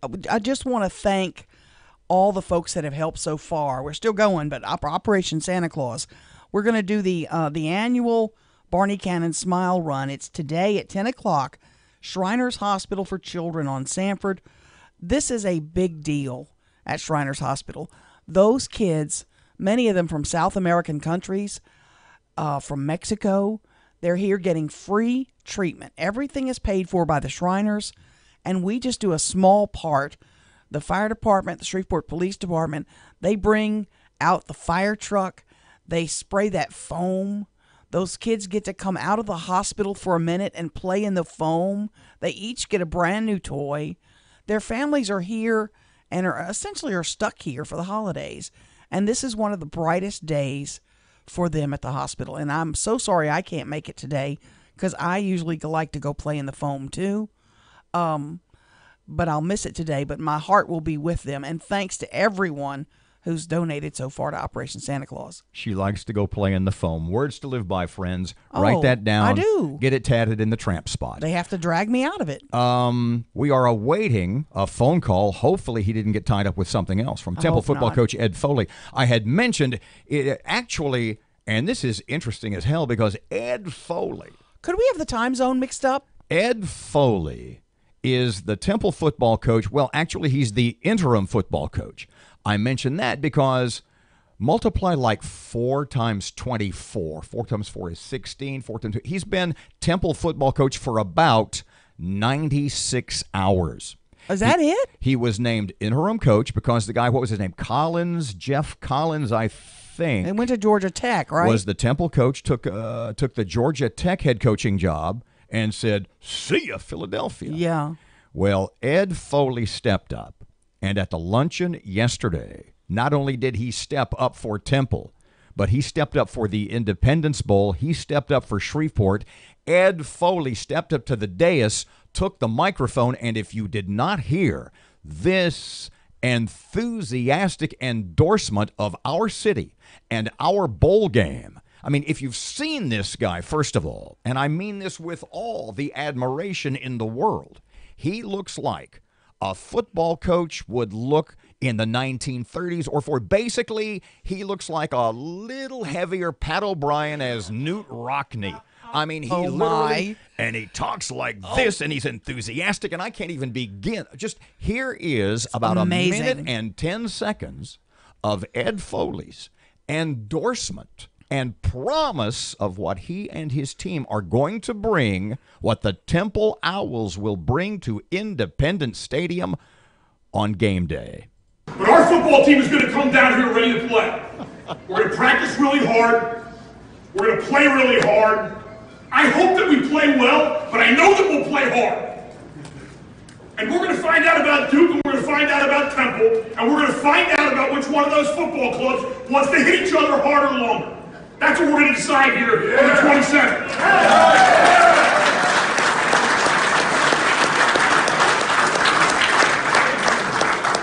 And while we're getting ready to do that, I hope that you see the finest group of young men that's ever been through Shreveport.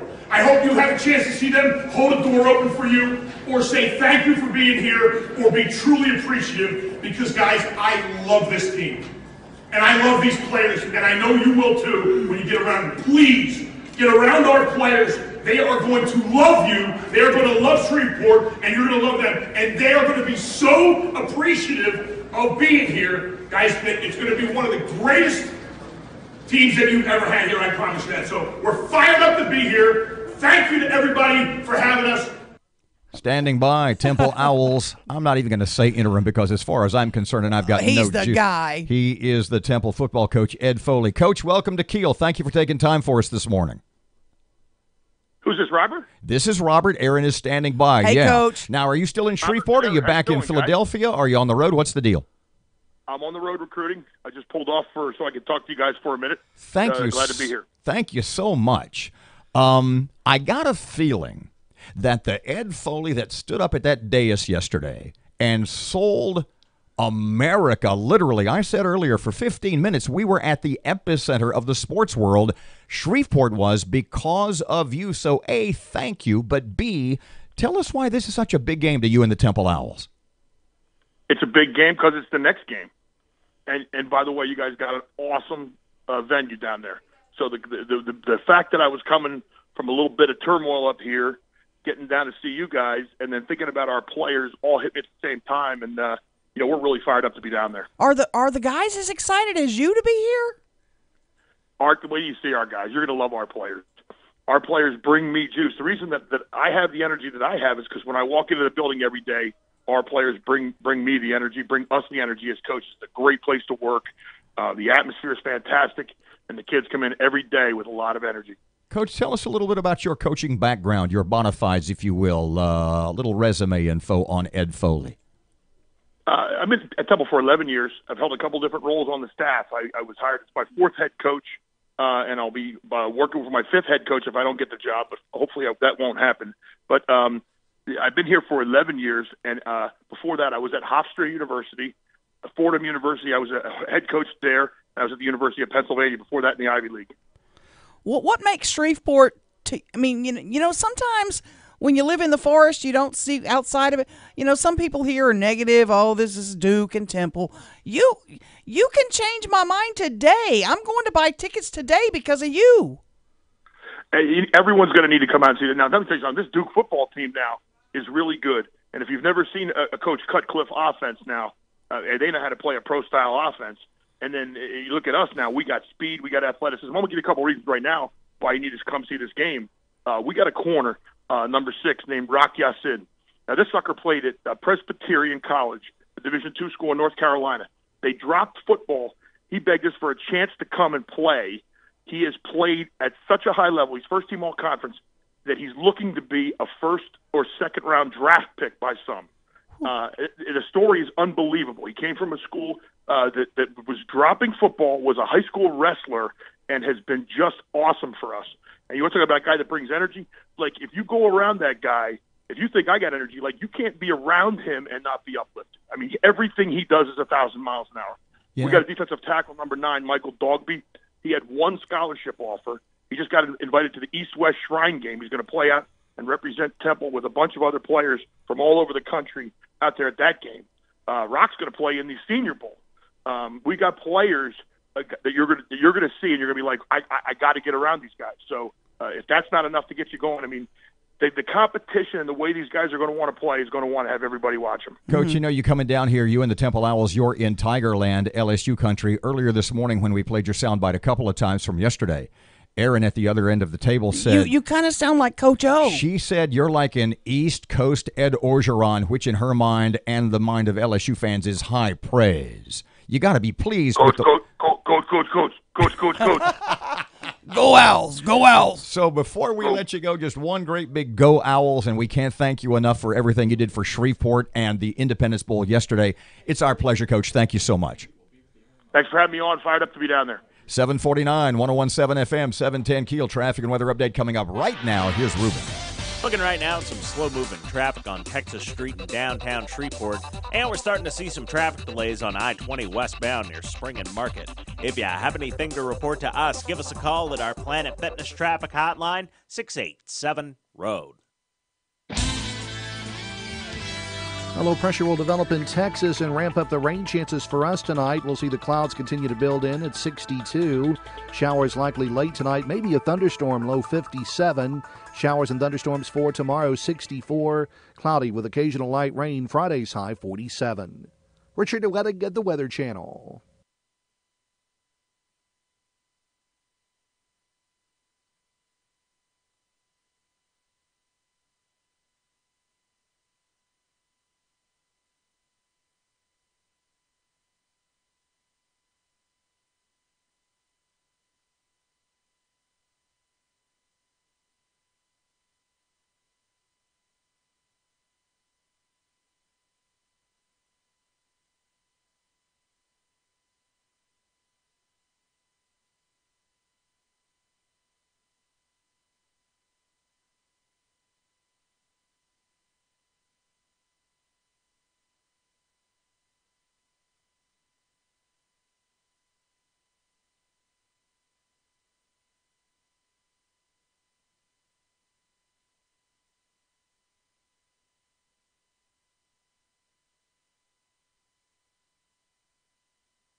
.101.7 FM, 710 Keel. Robert and Erin. Don't forget the Keel app is always a free download presented by Office Furniture Source. Today, just about 11:30 or so, is the Women's Republican Club of Shreveport Luncheon. Piermont Oaks Tennis Club, like I said, kicks off about 11:30. One of the featured speakers is a gentleman who is a political commentator and author, and what I find most interesting was the campaign manager for the 2016 Donald Trump political presidential campaign. Mr. Corey Lewandowski is here. Hey, Mr. Corey, welcome to Keel. How are you today? I'm doing great. How are you this morning? Well, A, welcome to Shreveport. B, let's start with the 2016 presidential campaign. Was that as manager of the campaign, was that kind of the eye of the storm, or was it right there in the middle of it? Well, you know, the old saying says, you can't take the storm, and we respond, we are the storm. And that's what nobody understood. Donald Trump was the storm of that campaign. So I had the privilege of standing next to him and traveling with him for thousands of hours across hundreds of thousands of miles and insert a political storm onto our system, which the likes nobody's ever seen, from a candidate who was not supposed to run to winning the Republican nomination and then going on and beating crooked Hillary in a fashion when they told us on election morning we couldn't win. Was really something special, and it was a privilege to be a part of that. You know, that's a hell of a point you make, that Donald Trump is the storm, that you guys were the storm. Is that, in your mind, what the mainstream media and that the Democrats still don't get, that Donald Trump is the storm, that he is, to use the Reggie Jackson phrase, the straw that stirs the drink? Well, that's exactly right. Look, if any of your listeners saw yesterday what took place in the Oval Office between Donald Trump, Pelosi and Schumer. It was where amazing. He called them out, and you saw what Nancy Pelosi said. Let's shut the cameras off. Let's do this in private. We don't want to do this because these people don't want any scrutiny. And Donald Trump said, no, we're going to discuss closing our country to protect our borders from enemies, both foreign and domestic, and we're going to do it in public. And it drove Chuck and Nancy crazy. He is the storm. Your famous quote, I think there are a few, but one of them is "Let Trump be Trump." Is he still being Trump? Is he still being Trump? Has he strayed from that at all? Can he get back to it? Well, look, "Let Trump be Trump" is something that obviously worked for us in the campaign, and the reason I came up with that is because when I get to see him and meet him and spend some time with him, I saw a man who was successful, whether it was in New York real estate, in the world of television, and book publishing, and then he wanted to get onto the political stage. And I said, look, why would I want to change him? I equate Donald Trump to a great racehorse, American Pharaoh, a Triple Crown winner, where you just want to hang on and guide him into the corners and put those blinders on. And you never need to kick him to get him going. He's always ready to go. But there are people that have been in the White House who want to tone him back, who want to make him, quote-unquote, more presidential. And look, Dave Bossie and I wrote a book about this. It came out last week. It's called Trump's Enemies. It's the people who don't want to embrace Trump being Trump. It's the people who think that if he changes, more people are going to like him. And I fundamentally disagree with that. I think the American people love a fighter, and he is a fighter. Are there some things he could tone down a little? Well, of course there are. But would it be as much fun? No way. Look, do I love every tweet that he sends out? Of course not. And look, here's what happens. When people around him, their default answer is no, you can't do something. No, no, no, no. No, you can't do this. No, you can't do that. When he's about to send a tweet out and he asks for their opinion and he knows their answer is going to be no, he just disregards it. So my default answer to things during the campaign was yes. Sure, if you want to do that, I'll help you get there. Let me make it happen for you, but let me do it my way. You'll have the same result. So the answer is yes. The answer is yes, but. And when it came to his Twitter account, I'd say, hey, how about you let me help you get there? You want to put that tweet out? Yes, but. And it worked perfectly because it gave him the freedom to be who he wanted to be, and it gave me just a modicum of influence over the things that I thought would be potentially controversial or, more importantly, detrimental. Mr. Corey, the friends of mine who are ardent and remain ardent, enthusiastic Trump supporters, their major worry, their biggest concern is that this constant onslaught, this fusillade of just the constant attacks from the mainstream media are going to discourage and bring the president down. Is that the case, or is he still as enthusiastic as he was on day one? What has he learned? How's he doing? Well, look, I can tell you this. I was with the president yesterday. I'm going to have lunch with him on Friday at the White House, which is an amazing privilege, and he has not wavered one bit from the second he walks out of the residence. He walks down that corridor and starts heading towards the Oval Office. He is ready to go. He wants to fight, and he turns to people and says, who are we fighting for today? And he knows the media has attacked him. And look, in our book, we talk about with him. It's the only interview the president did for a book in the first 2 years that's in Trump's Enemies. And we say, what's the biggest enemy to the American people? And he says very candidly, it's the press.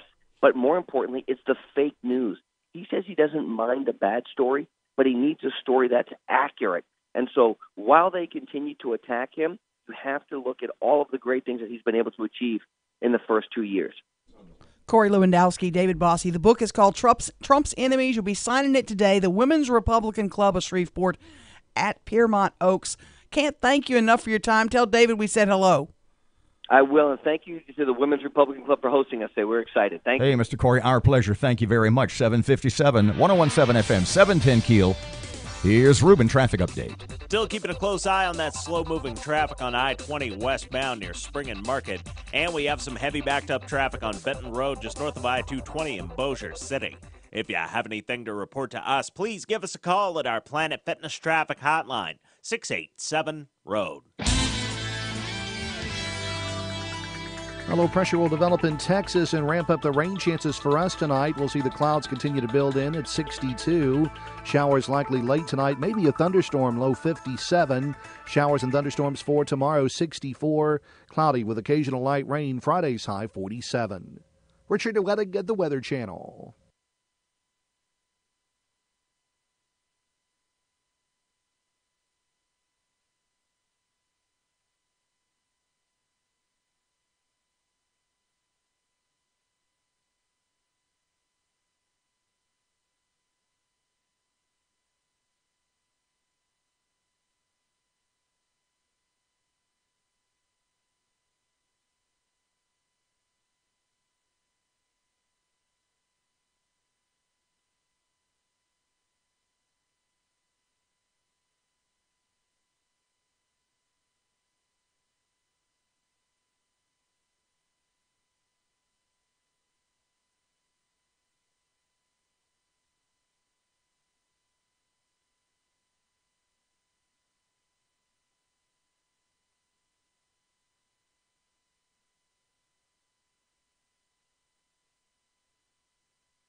and 710 KEEL. Your home for the newsmakers and all the big stories. Hey, this is Bill Joyce, and I just want to say that Shreveport is so lucky to have Robert and Erin on KEEL every morning. They are fantastic. We are KEEL. KEEL. 1017 FM and 710 KEEL. 7:59, Robert J. Wright, Erin McCarty, 1017 FM, 710 KEEL, coming up just past 8 o'clock. State Treasurer John Schroeder, he's just running around doing cool stuff. In the meantime, 8 o'clock, time for Fox News on KEEL. 17 FM and 710 KEEL. KEEL, Shreveport.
The KEEL Morning Show.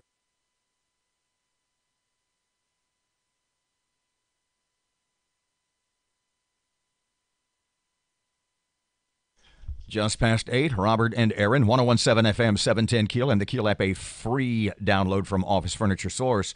Miss Erin down yonder, lots of local news up next. Shreveport Council passes a budget for next year, not before there was a little bit of a tiff over Shreveport's cleanliness. The brawl at the hall. Yep. Yeah. Bossier fire officials still trying to figure out what caused the fire at First Baptist. We'll talk more about that. And big-time boxing coming to town. Yeah, need to talk about that just a little bit. That is pretty awesome. Showtime TV. Oh, yeah. That is big boy stuff. State Treasurer John Schroeder is out and about, and he will chat with us about a variety of topics, including why he's in town, or at least was, in just a couple of seconds. Fletcher in sports and traffic and weather, and it's all coming up this hour. And it's right here, and it's on KEEL.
information.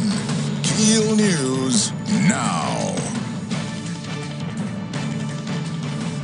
The Shreveport Council passes a budget for next year. According to Councilman Jeff Everson, the budget is solid and sets a good foundation for the new mayor. Everson says the budget pays off all debt prior to the 2011 bond, which could mean lowering taxes. Now, one of the many changes is the use of about $270,000 of street funds to buy a street sweeper. That's a move Councilman James Fleury says is badly needed. Mayor, since you brought it up, I'm going to have to say it. We have the filthiest city that's gotten worse instead of better. We got bridges that have not been swept, have not been cleaned. Mayor Ollie Tyler disagreed. I disagree about the filthiest city because we've made progress. The new street sweeper will have a vacuum capability. The old ones we bought did not. Bossier City fire officials still on the scene at First Baptist Bossier. Firefighters remained on the scene Tuesday checking for hot spots. At this time, it's still unclear what sparked the blaze. However, Bossier officials say they don't believe foul play is to blame. Now, there is a public meeting and prayer vigil tonight at 6 o'clock at the Bossier Civic Center. Fire safety is paramount as Louisiana reaches 63 fatal fires this year, alongside 73 lives lost. Ashley Rodriguez with the Fire Marshal's Office says in the wake of a fire killing 2 in Campty, no smoke detector was found on the property. Rodriguez says a smoke detector is the #1 priority. To assure that if anything goes wrong, you will be alerted in enough time not only to escape, but to escape without major injury. She recommends families have an exit plan with at least 2 ways to leave every room.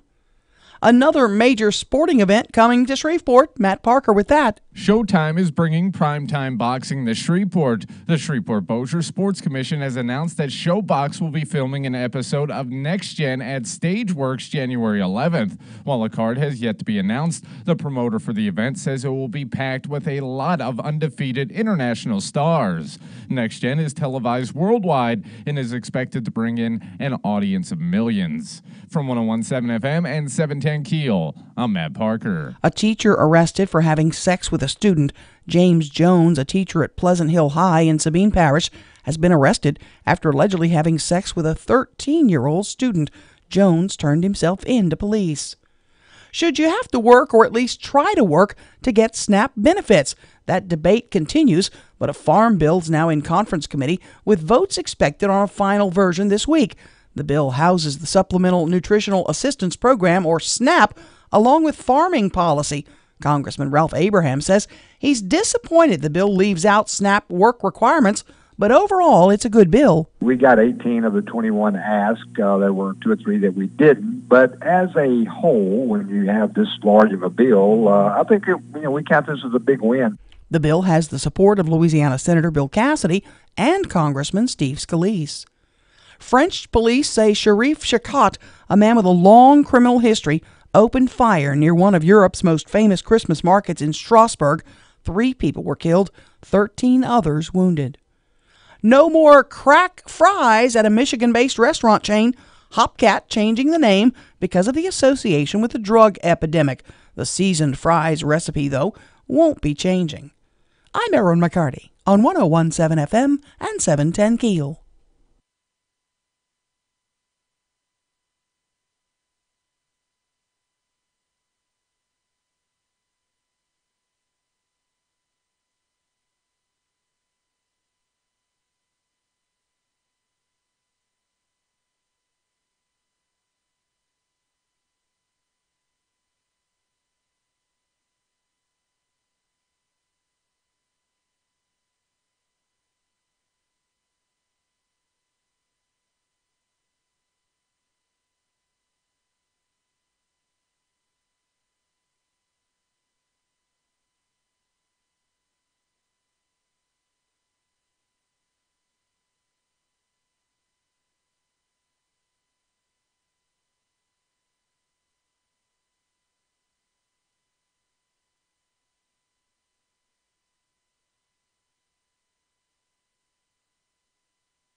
Ten past 8 o'clock, 101.7 FM, 710 KEEL traffic update from Reuben.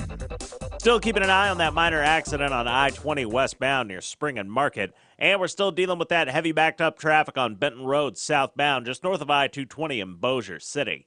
If you have anything to report to us, give us a call at our Planet Fitness traffic hotline. That's 687-ROAD.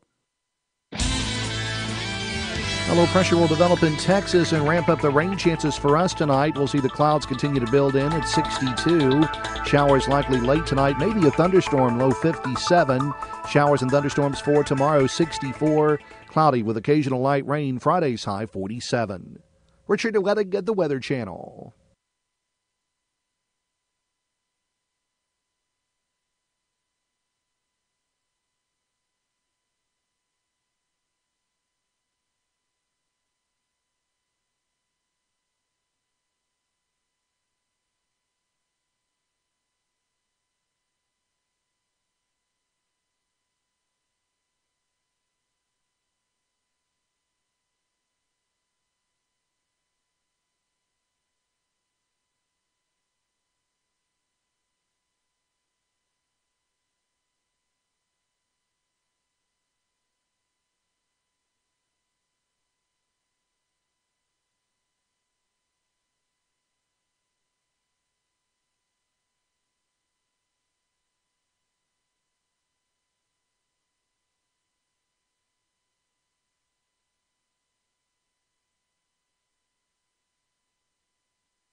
Oh, 1017 FM, 710 KEEL. Robert J. Wright and Erin McCarty, 12 after 8 o'clock. The KEEL app is always a free download from Office Furniture Source. Mm-hmm. Busy day today. How lucky are we? Standing by for a couple of minutes is Louisiana State Treasurer John Schroeder. Hey, Mr. John, welcome back to KEEL. How you doing today?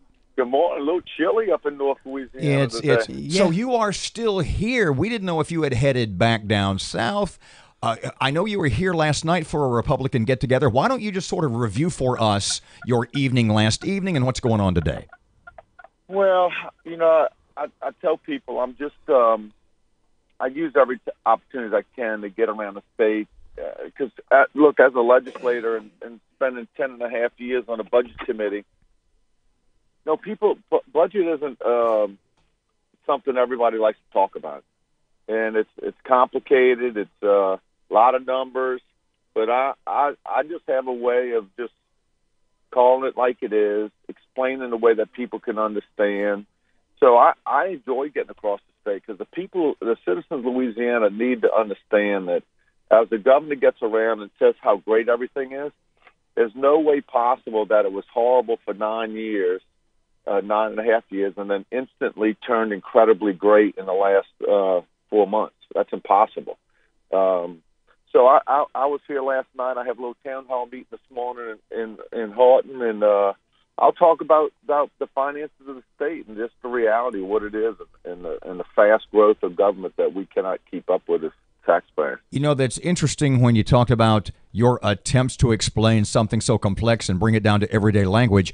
When you are doing town halls last night or today or wherever it happens to be across the state, what is the number one question you get from everyday folks? What's the one thing they want you to that they ask, that they want to know, they want you to explain?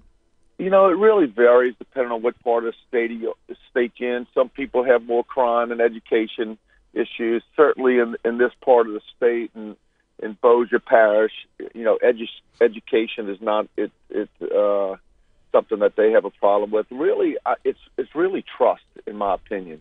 People don't trust government. And not only that, you've heard me say this before, people are losing faith in this process. They're losing faith in in our religious processes. They're losing faith in our business processes.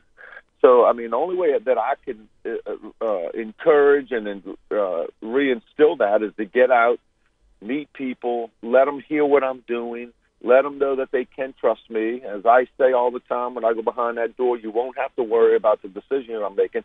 You may not like the decision, but because I'm going to tell you what you have to know, not what you want to know. John, we're talking to John Schroeder, State Treasurer. Let's get into the brouhaha of this week, if you don't mind. With regard to the Revenue Estimating Conference, House Speaker Taylor Barra is a member of that panel, and he's the only one who didn't agree to their new estimates, which some are saying will hold up money that was targeted for law enforcement folks. Can you tell us how this works and unravel this for us? All right, so let me try to keep this very uncomplicated. Okay. So some years ago, they created this committee that is supposed to do an independent forecast to help the legislature and the administration prepare a budget. Okay. Mm-hmm. The makeup of the committee is the Speaker of the House, the Senate President, the Governor, and an independent economist. But y'all need to go back. At least you two do. At least most people aren't going to want to go back and watch it. It's a lot of complicated things they're talking about, but it's not really that hard to understand. But what you need to start off with is knowing that you got the governor on it, you got the Senate President, John Alario, yeah, and an economist that typically sides with their side. Right, Jim Richardson. It's about as independent as the left versus right. And Taylor Barra's kind of a lone wolf, right? And he is a lone wolf, and it hit me as I drove up yesterday. I listened to these two committee hearings again because I was just bored to death. And sounds like my life. But you have to understand that the decks are stacked. This is no longer an independent group. Okay. Yeah. Now it was that way under Bobby Jindal, which my point is this: it's a flawed system. It's flawed, and we've had, I don't know, when I was in the legislature for 10 plus years, I don't know, we were wrong like 17 times of the estimate. So taking a conservative approach, so what this group does is makes a recommendation on what they believe the money is going to turn out to be. Now, you're 4 months into the fiscal year. Here they come and say, hey, we're doing much better money-wise. So go spend some more money. So let's go spend some more money. Yeah. How many times have y'all heard me say we spend everything we have and everything we think we're going to have? Mm-hmm. Now, but the good part about this, they have to be unanimous, correct? They do, and that's our only saving grace. So let me try to compare it to something that your listeners would understand. Okay. So you buy a house, yeah, and it's a $200,000 house, and you have a job, and for whatever reason things went well. So the first 4 months of the year, you got paid more money, and you went home and tell your husband or your wife, you know what? I think we ought to go buy a new house. We're going to go from a $200,000 house to a $225,000 house because we had a good 4 months in the first part of the year. Not knowing what you're going to do the next quarter or the last quarter, or how you're going to pay for it 2 years from now. While gas prices are dropping, right? Gas prices are dropping, and they actually lowered the forecast on oil revenue. But corporate taxes were up, and if you listen to the independent economist, that it doesn't sit on the committee, but he works for the legislator fiscal office.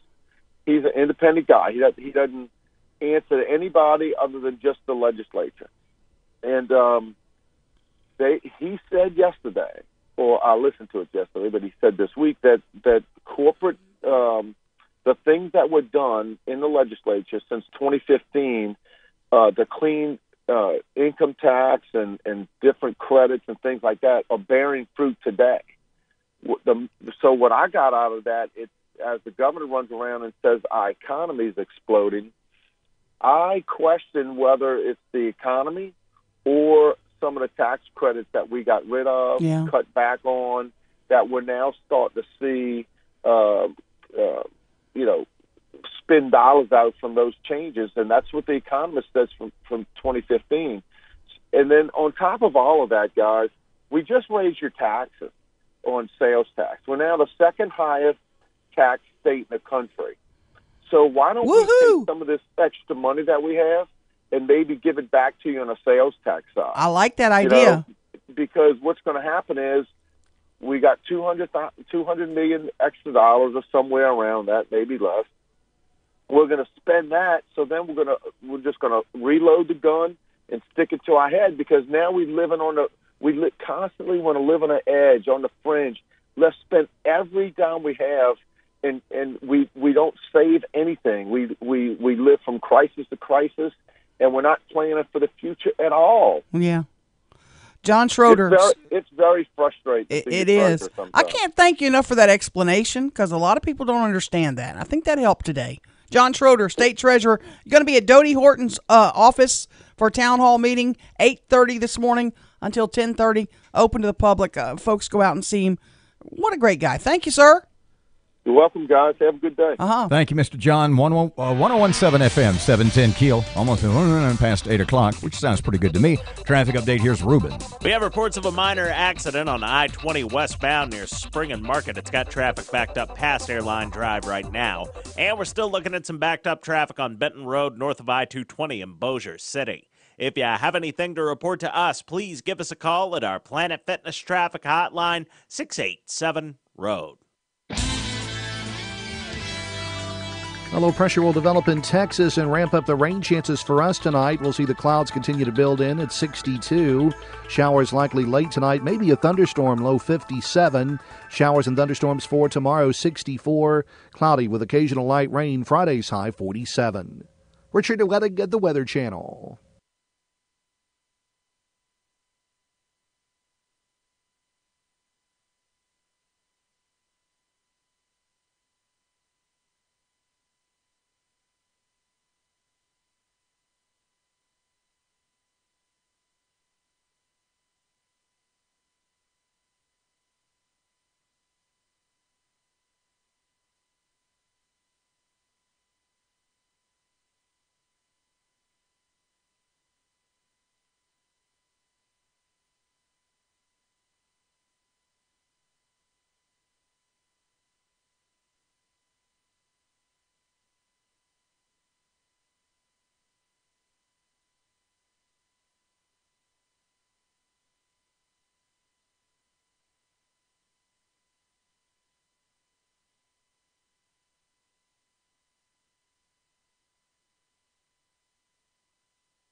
.117 FM, 710 Keel Sports Update. Here's Fletch. Good morning from the sports desk of 1130 The Tiger. This is Tim Fletcher. North Webster alum and Butkus Award-winning linebacker Devin White reiterated his desire to play in LSU's Fiesta Bowl date with Central Florida on Tuesday. He also raised hopes among Tiger fans that the bowl game won't be his last in a Tiger uniform.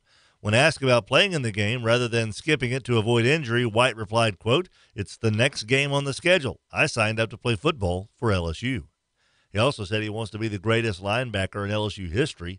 Fellow linebacker Patrick Queen told the gathering of reporters, quote, "I don't know what he's going to do, but he says he's going to stay." Former Louisiana Tech standout Boston Scott was signed by Philadelphia off the Saints practice squad. The Eagles added the Bulldog alum to their roster Tuesday. Scott shined for the Saints in preseason but was never a part of the team's active roster. Local crew Bishop Promotions landed an impressive professional boxing card set to take place in Stageworks, the former movie studio downtown. The Shreveport-Bossier Sports Commission also played a hand in landing the fights that will feature undefeated American boxer Devin Haney squaring off against unbeaten South African Zolasani Ndonji on January 11th atop the card. The event is also part of the Showtime Network's boxing coverage. From the sports desk of 1130 The Tiger, this is Tim Fletcher.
this something you can tell on the radio? Yeah, I can. 101.7 FM, 710 Keel, Robert J. Wright and Erin McCarty.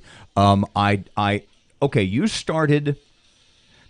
Somebody asked me a couple of days ago a very important question. Yes. That only you, as a musician slash musicophile, I think, can answer.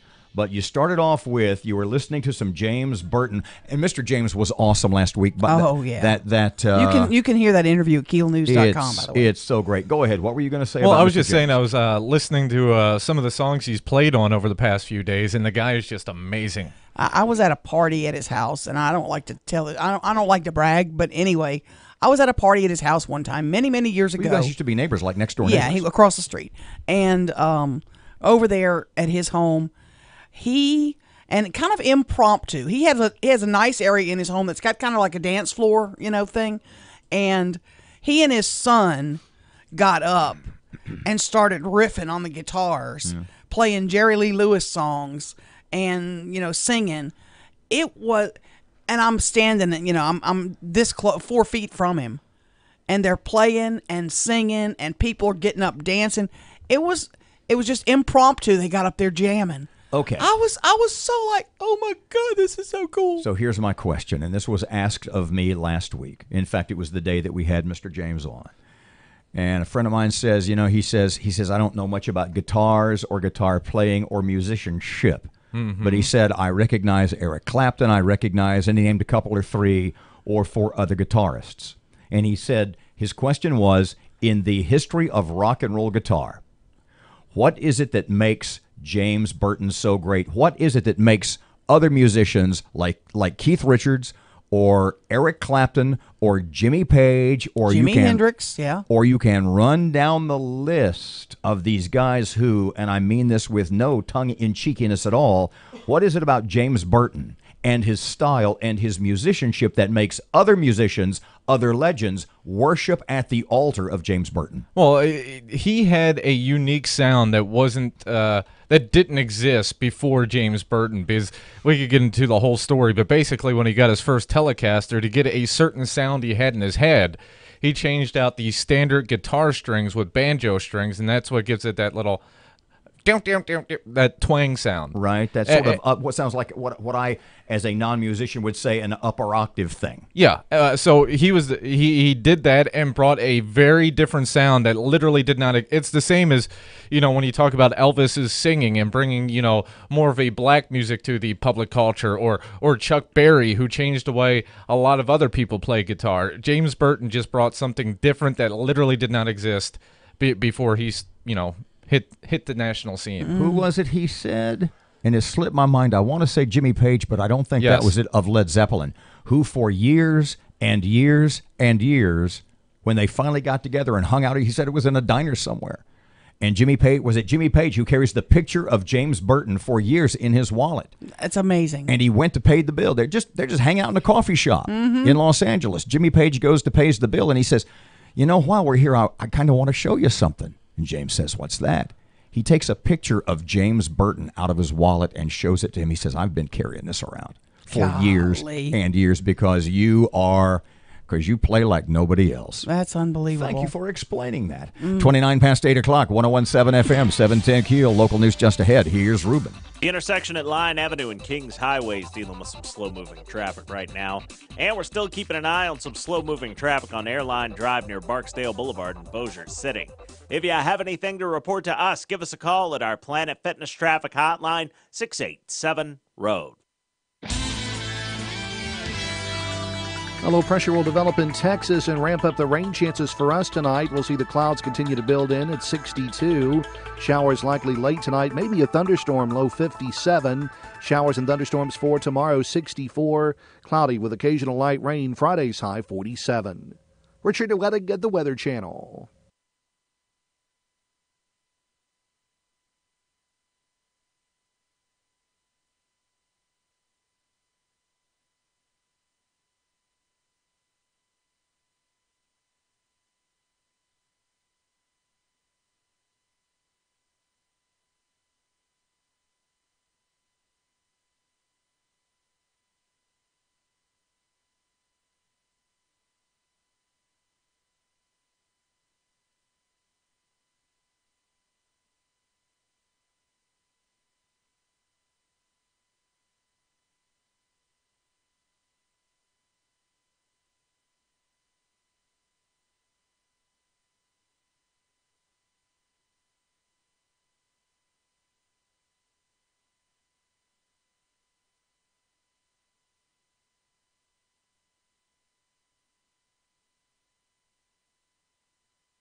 information. KEEL News now. Investigators still on the scene at First Baptist Bossier. They're checking for hot spots and trying to prevent any potential flare-ups. Still unclear what sparked that 3-alarm blaze. Now, there is a public meeting and prayer vigil tonight at 6 at the Bossier Civic Center to update citizens on the fire and to address what the church needs to rebuild. Showtime bringing primetime boxing to town. The Shreveport-Bossier Sports Commission announcing Showbox will be filming an episode of Next Gen at Stageworks January 11th. The card has yet to be announced, all of it that is. The promoter for the event says it will be packed with a lot of undefeated international stars. The Shreveport Council passes a budget. Matt Parker with that. At Tuesday's meeting, the Shreveport City Council passed the budget for next year. According to Councilman Jeff Everson, the budget is solid and sets a good foundation for new Mayor Adrian Perkins moving forward. Everson says the budget pays off all debts prior to the 2011 bond, which could mean lowering taxes for citizens or redirecting money to address some of the city's issues. From 101.7 FM and 710 KEEL, I'm Matt Parker. One of the many changes is the use of street funds to buy a street sweeper, about $270,000. That's a move Councilman James Fleury says is badly needed. He got into a little tiff with Mayor Tyler after he said, "This is a filthy city." I'm not here to fight with you. I never have. Oh, it's not a fight, Mayor. We're just discussing it. Yes, I'm sir. trying to give you. There never was where you get that we're fighting. We're not. I'm just telling you. I think I'm obligated on behalf of the citizens to speak up, and I'm not doing something here that's wild and really. I'm just saying that we need a street sweeper. The new street sweeper will have a vacuum capability. The old ones we bought did not. People in Tennessee woke to shaking early today that turned out to be an earthquake. Fox meteorologist Adam Klotz has the details. The earthquake just happened around 4:15 this morning. Earthquake there in eastern Tennessee. This is a 4.4 magnitude earthquake. It's still very early, but there aren't any reports of any sort of injuries or any sort of damage. But I know folks as far south as Atlanta were woken up because of this shaking. 3.3 magnitude aftershock also reported. The future of Brexit and Britain's Conservative Party in question after several members voted no confidence in Prime Minister Theresa May's leadership.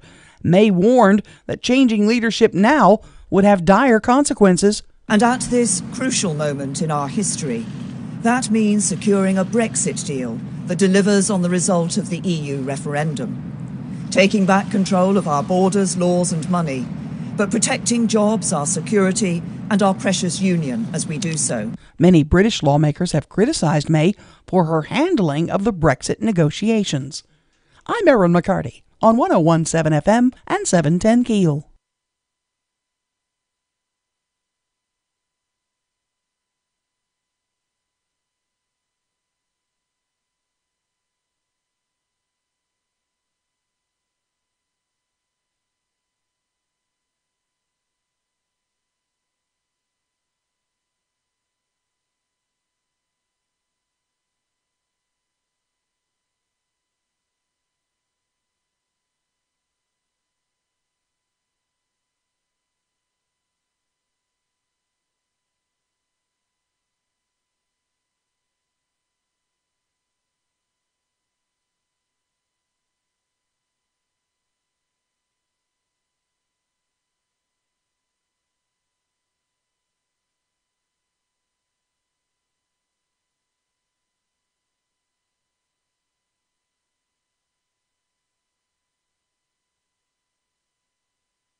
It's not Cherry Garcia. Yes, it is. His real name, well, The guy in the Grateful Dead was Jerry Garcia. No, it's I get it at Kroger. Cherry Garcia. 101.7 FM, 710 Keel, Robert and Erin.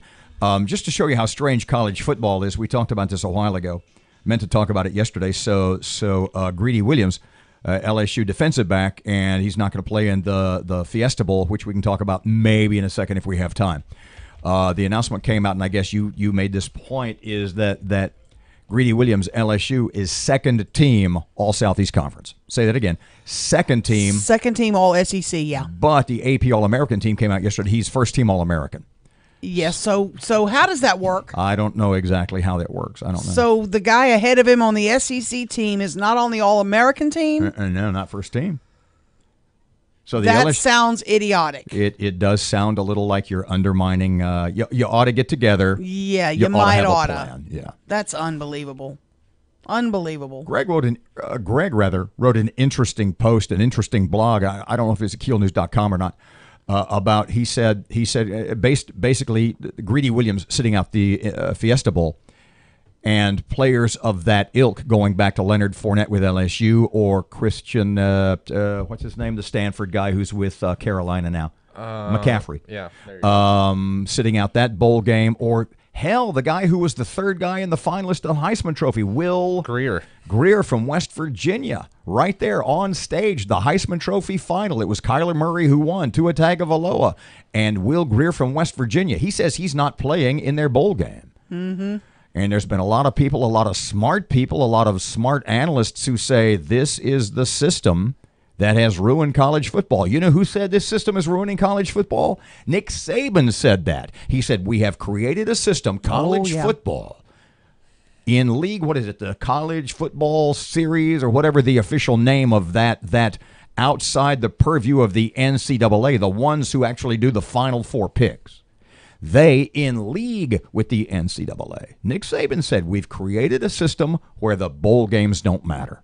You agree with that, which is because, or which is why, you don't have a problem with Greedy Williams not playing. Sit out, I don't care. It doesn't bother me. The Fiesta Bowl, great, moneymaker for the school. Maybe it'll help recruiting. But it doesn't matter to me, it doesn't matter if we win or lose the game. At what level? Let me ask you, because Greedy Williams is in line to make a whole ton of money as an NFL player. What is the level of player that it would start to annoy you that they sat out the bowl game to protect their investment? Because any money they might make in the NFL is going to be more money than they're making at LSU. So what if you are projected as, what if Mel Kiper's got you on the board as a fifth-round pick and you've got maybe a 50-50 chance of making an NFL team? See, I think you should play and try to raise your stock. If I'm your mom. So I'm asking you again. What's the Maginot Line? What's the Hadrian's Wall? I mean, if the check is waiting to be mailed to you, you need to sit out. If you're trying to get a check written to you, you maybe need to play and earn a bigger check. Thoughts, Parkey? I think you tend to disagree. Well, my big thing is I don't care if they play or not, but they shouldn't sit out the game. You know what they should do? Get in the locker room, put on the pads, and sit on the sideline and be a leader of the team like you've been a leader all year long. But if you've declared, you can't. It's not legal to do that. Yeah, wait until after the game. Just you don't even have to play in the game. You can have a discussion with your coaches. Hey, I want to declare. I don't want to get hurt, but I want to be a leader. I want my agent already talking to people. I want my agent out there already raising my stock. You don't know what team you're going to be with, so there's really nobody to talk to. But you start negotiating with all of them. The point being that if you're on the sideline, you can look. It's not like the announcers. Why isn't Greedy Williams in the game? People will rapidly figure it out. Mm-hmm. The problem is at that point, LSU fans might start to boo.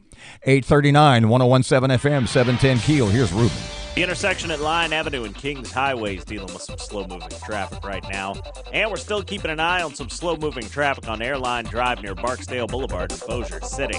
If you have anything to report to us, give us a call at our Planet Fitness Traffic Hotline, 687-ROAD. A low pressure will develop in Texas and ramp up the rain chances for us tonight. We'll see the clouds continue to build in at 62. Showers likely late tonight, maybe a thunderstorm, low 57. Showers and thunderstorms for tomorrow, 64. Cloudy with occasional light rain, Friday's high 47. Richard Letting at the Weather Channel.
FM. I just went blank there. 101.7 FM, 710 Keel. How are you fighting the disease down there? I'm okay. I'm okay. See, my mic's on when you close the mic to cough. Wow, that sounded horrible. Sorry, that was bad. Holy cow. That was a doozy. Ms. 18-wheeler with I'm not contagious, though. with a banana in the tailpipe. What? We're going to be, by the way, at the Women's Republican Club of Shreveport gathering today at Piermont Oaks. Corey Lewandowski, David Bossy, Jeff Landry, a whole bunch of folks will be there. It's a big luncheon. They're signing their new book. I am taking this very serious. I'm looking forward to it. Off the top of your head, name the 7 Shreveport City Council people. Just want to see how you do. Willie Bradford. Gotcha. Lavette Fuller. Very good. John Nicholson. Nailed it. Grayson Butcher. 4 out of 7, 3 to go. James Green. James Flurry. 1 down. And Bowman, Jerry Bowman. Nice job. Did I get him? You tend to put Mr. Jerry last on that list because I'm going around the table, and he's the chairman, and I always forget. Because he ran for re-election unopposed, and so he's been sort of low key. He didn't, he was in from the very beginning. With no opposition. Can I spout a minute? I think is this related to that? Yeah, it is. I was gonna see last hour we had the 3 brand new city council people on: Lavette Fuller, John Nicholson, Grayson Butcher. And I was going to ask you, what about their conversation struck you? It'll be on the website later, keelnews.com. Pardon me. What was it about their conversation amongst themselves with us that you found the most interesting? I liked when Grayson said he's going to hold the mayor accountable, and he's not going to just rubber stamp everything the mayor wants to do. And with mayor, I refer to Adrian Perkins. He's not going to just, if Adrian Perkins brings an appointee, he's not just going to go, okay, I'll go with you. That's what you want. I'll go with you. He's going to vet him. He wants to find out if it's accurate or not. What I found most interesting was a comment made by Ms. Fuller, Lavette Fuller, when she said, and this is kind of what I've sort of harped on for a long time, is that she said, at the local level, at this level, party politics don't really matter. I think she's right. And if you bring right versus left into trying to run a city, she said you're basically doomed, that you're not going to get anything done. She's absolutely right about that. So, time to spout. What did you want to spout about? Here's where I'm spouting. Are we Shreveport? Are we Zwally? Because some days on a Monday or Tuesday afternoon. Excuse me just a second, because you're asking a very interesting question. Yeah. Is Shreveport a big little town or a little big town? Well, and in my it's mind, a specific incident that I'm troubled by. Okay, go ahead. Because I'll go home, I'll have my lunch, I'll put on my onesie, climb in bed for my nap, and then I'll wake up to watch the city council meeting, because I really have no life in the afternoon except answering texts. I get on to watch the council meeting. Robert, it is disgraceful. What? How awful that broadcast is. Oh, you're just talking about the quality. The mic quality's horrible. They go to vote. You can't see how they voted. The bars come up on the screen. I don't know if it's a Comcast issue or if it's a City Hall issue, but I could go to Zwally and watch the city council meeting on a live stream, and it would be wonderful. And it would be crystal. Have you ever watched a New Orleans city council meeting? I mean, it looks like a big-time production. Our city council meeting that people have, a lot of people can't go to a council meeting, so they may want to watch it and stay connected. It is so rinky-dink. It's embarrassing. And yesterday was the rinky-dinkiest of all. Why is that? Because you couldn't see the votes. Bars would come, those colorful bars would come up and get stuck on the screen. And then they'd go away and they'd come back and they'd be in the middle of a conversation about something else. It was ridiculous. Parky, is she making you crazy, or do you tend to agree? I tend to agree, but to add on the Erin, to give you sort of a visual mental image, it's like watching television from 1978. Exactly. I mean, I could send Matt down there. He could fix that problem in 20 seconds, and it would be a high-quality, unbelievable broadcast. By the way, City of Shreveport, I am available for the job. He can fix that tomorrow, and it would be an incredible broadcast. And it would be what a city our size deserves. You watch the Baton Rouge City Parish government meeting. I mean, they have multiple cameras going from person to person. You see people's reactions. This is like a 2-camera jobber, maybe 3, I don't know. It is so rinky-dink, it's a shame. So what do you suggest? I suggest fix it. The parish commission uses it. They do a little better job with it. Fix it. Put a little money aside from your council budget and fix the problem. Make it where, you know what, we're going to be a smart city in December 29th. Let's start there. Let's make the city council meetings palatable to watch. Much more accessible in your mind Not to a the chore. average citizen who just might want to catch a bit or a piece of an issue coming up at the whatever meeting it happens to be that they know affects them. It made me sweat in my onesie. I had to get out of it and get in lighter PJs. Nobody wants that. No, they don't. 8:58. I'll be fine in a second. 8:48, 101.7 FM, 710 KEEL. Yeah, let's go we need to go to traffic. We need to go now. I just see the Michelin man yelling at her TV. 101.7 FM, 710 KEEL. Here's Ruben. The intersection at Line Avenue and Kings Highway is dealing with some slow-moving traffic right now. And we're still keeping an eye on some slow-moving traffic on Airline Drive near Barksdale Boulevard in Bossier City. If you have anything to report to us, give us a call at our Planet Fitness Traffic Hotline, 687-ROAD. A low pressure will develop in Texas and ramp up the rain chances for us tonight. We'll see the clouds continue to build in at 62. Showers likely late tonight, maybe a thunderstorm, low 57. Showers and thunderstorms for tomorrow, 64. Cloudy with occasional light rain, Friday's high 47. Richard Wedding at the Weather Channel. Get news, weather, traffic, right here. Breaking news and trending talk is on 101.7 FM and 710 KEEL.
You're listening to American Ground Radio's Morning Minute. In a live televised meeting in the White House yesterday, President Trump, Nancy Pelosi, and Chuck Schumer got into an argument about whether there would be funding for the border wall or whether there would be funding cut off and a government shutdown. Oh, yes, and in classic Rules for Radicals fashion, Nancy Pelosi equated building the wall with Donald Trump's manhood. You see, it's right out of the book Rules for Radicals. Rule number 5, ridicule is man's most potent weapon.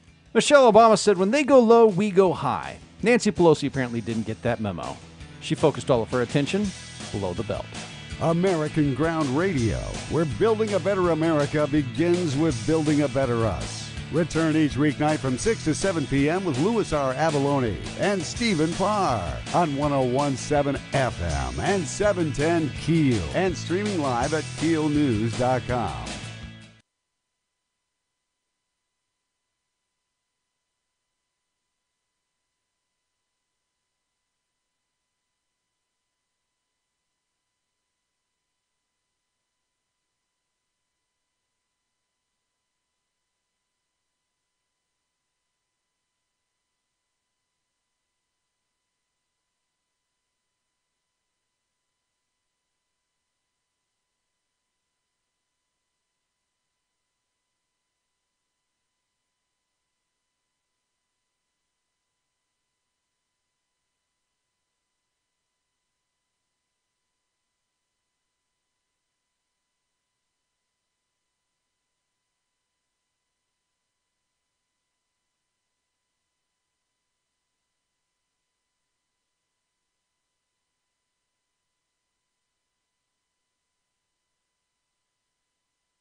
.101.7 FM, 710 KEEL, Robert J. Wright and Erin McCarty. KEEL app is always a free download presented by Office Furniture Source. Got a couple of minutes here. Where are we going to lunch today? Where are we hanging out? Who are we hanging out with? We're going to be hanging out with the Women's Republican Club of Shreveport. They're going to be at Piermont Oaks. You've got Corey Lewandowski, who was Trump's campaign manager. Now, we chatted with him David about Bossie, Trump's campaign strategist. We talked with Mr. Lewandowski last hour. In fact, just about an hour ago. And that'll be up on the website later also. What did you find the most interesting about that chat? Trump? Lewandowski's the one who coined the phrase, let Trump be Trump. Yeah. But he did say he could rein it in a little. Something to that effect. But yet, you're not going to be able to. You can try. What did he say? But you're probably not going to be able to. Trump is the storm. Yeah. Trump is he said that's what people just don't understand. That's what the mainstream media, that Trump's enemies still don't get. And if you want to get a sense of Trump is the storm, watch the video with him and Nancy Pelosi. Oh, it's incredible. And Chuck Schumer yesterday, where he's literally, Chuck Schumer can't look him in the eye. No. I said to somebody last night, I had looked at the video, Chuck Schumer, Democrat senator from New York, in that meeting yesterday. First of all, Nancy Pelosi was just like, she may have been a lamp.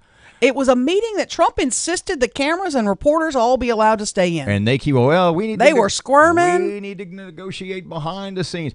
Chuck Schumer yesterday looked like a puppy who'd peed the floor and got smacked with a newspaper. Yes. He wouldn't even look up. You know, when you look at your dog, who did this? Yep. What did you do? He was sitting on the edge of the chair. He's got his head He was down. like, ooh. What did you start to say? I'm sorry. The book, by the way, that Corey and David have written is called Trump's Enemies. It's supposed to be an incredible read from the reviews I've seen. They're going to be signing that book today. Lewandowski and Bossie both speaking later today. If you Google David Bossie, here's some of the headlines you see. Bossie, humbled to be discussed for Trump's new chief of staff. Whoa. Bossie appears to discuss possibility of taking over White House staff. David Bossie emerges as dark horse White House Chief of Staff. They will be later today at the Women's Republicans Club of Shreveport, Piermont Oaks Tennis Club, 11:30. We will see you there. You bet. Back tomorrow morning, 6 till 9. Robert J. Wright, Erin McCarty, 101.7 FM, 710 Keel. Here's Kim Commando. Cyber criminals and scammers have changed strategies in a big way. Now, they're targeting users of one particular operating system more than any other, including Windows. Kim Commando with your Wednesday Consumer Tech Update, brought to you by BePrepared.com, the best survival gift to protect your family. BePrepared.com/Kim. Malware used to be distributed primarily on Windows computers and would steal your passwords, spread ransomware, and spam you with ads or worse. Not anymore. Today, the most likely targets are Android devices over any other operating system. That's according to Nokia's Threat Intelligence Report. Some 47% of infections are on devices running the Android operating system, as compared to Windows at 36%. And yes, Apple's smug. iOS devices account for less than 1% of infections. Cyber criminals, they don't care what device you use. They just want your money. I'm Kim Commando. Dell's dedicated small business advisors give you tech advice and one-on-one partnership to help you grow your business. Now's the time to save on select business PCs with 8th Gen Intel Core processors until the end of the year. Maximize this year's budget and find the right tech solution for your business. Plus, get free shipping on everything. Visit Dell.com/business deals or call 877-BUY-DELL to speak with a Dell Small Business Advisor today. Indeed knows it's hard to find qualified candidates when you're hiring. It's like finding a unicorn. But when you post your job on Indeed, it's easy to find people with the skills you need. Nurse practitioner, 4+ years experience, acute care certification. Indeed has a huge pool of amazing candidates and screener tools that help you find your most qualified applicants. Whoa, an entire short list of unicorns. See why more than 3 million companies worldwide use Indeed to hire. Post your job at Indeed.com/hire. Indeed, the world's #1 job site. Source.com score total visits. The intersection at Line Avenue and Kings Highway is dealing with some slow-moving traffic right now. And we're still keeping an eye on some slow-moving traffic on Airline Drive near Barksdale Boulevard in Bossier City. If you have anything to report to us, give us a call at our Planet Fitness Traffic Hotline, 687-ROAD. Keel Weather Channel forecast. Kind of sunny and even warmer today, maybe low 60s. Right now, 52 at Keel. It's 9 o'clock, 101.7 FM, 710 Keel. Here is Fox News. Breaking news and trending talk. KEEL, 710 AM and K269GO.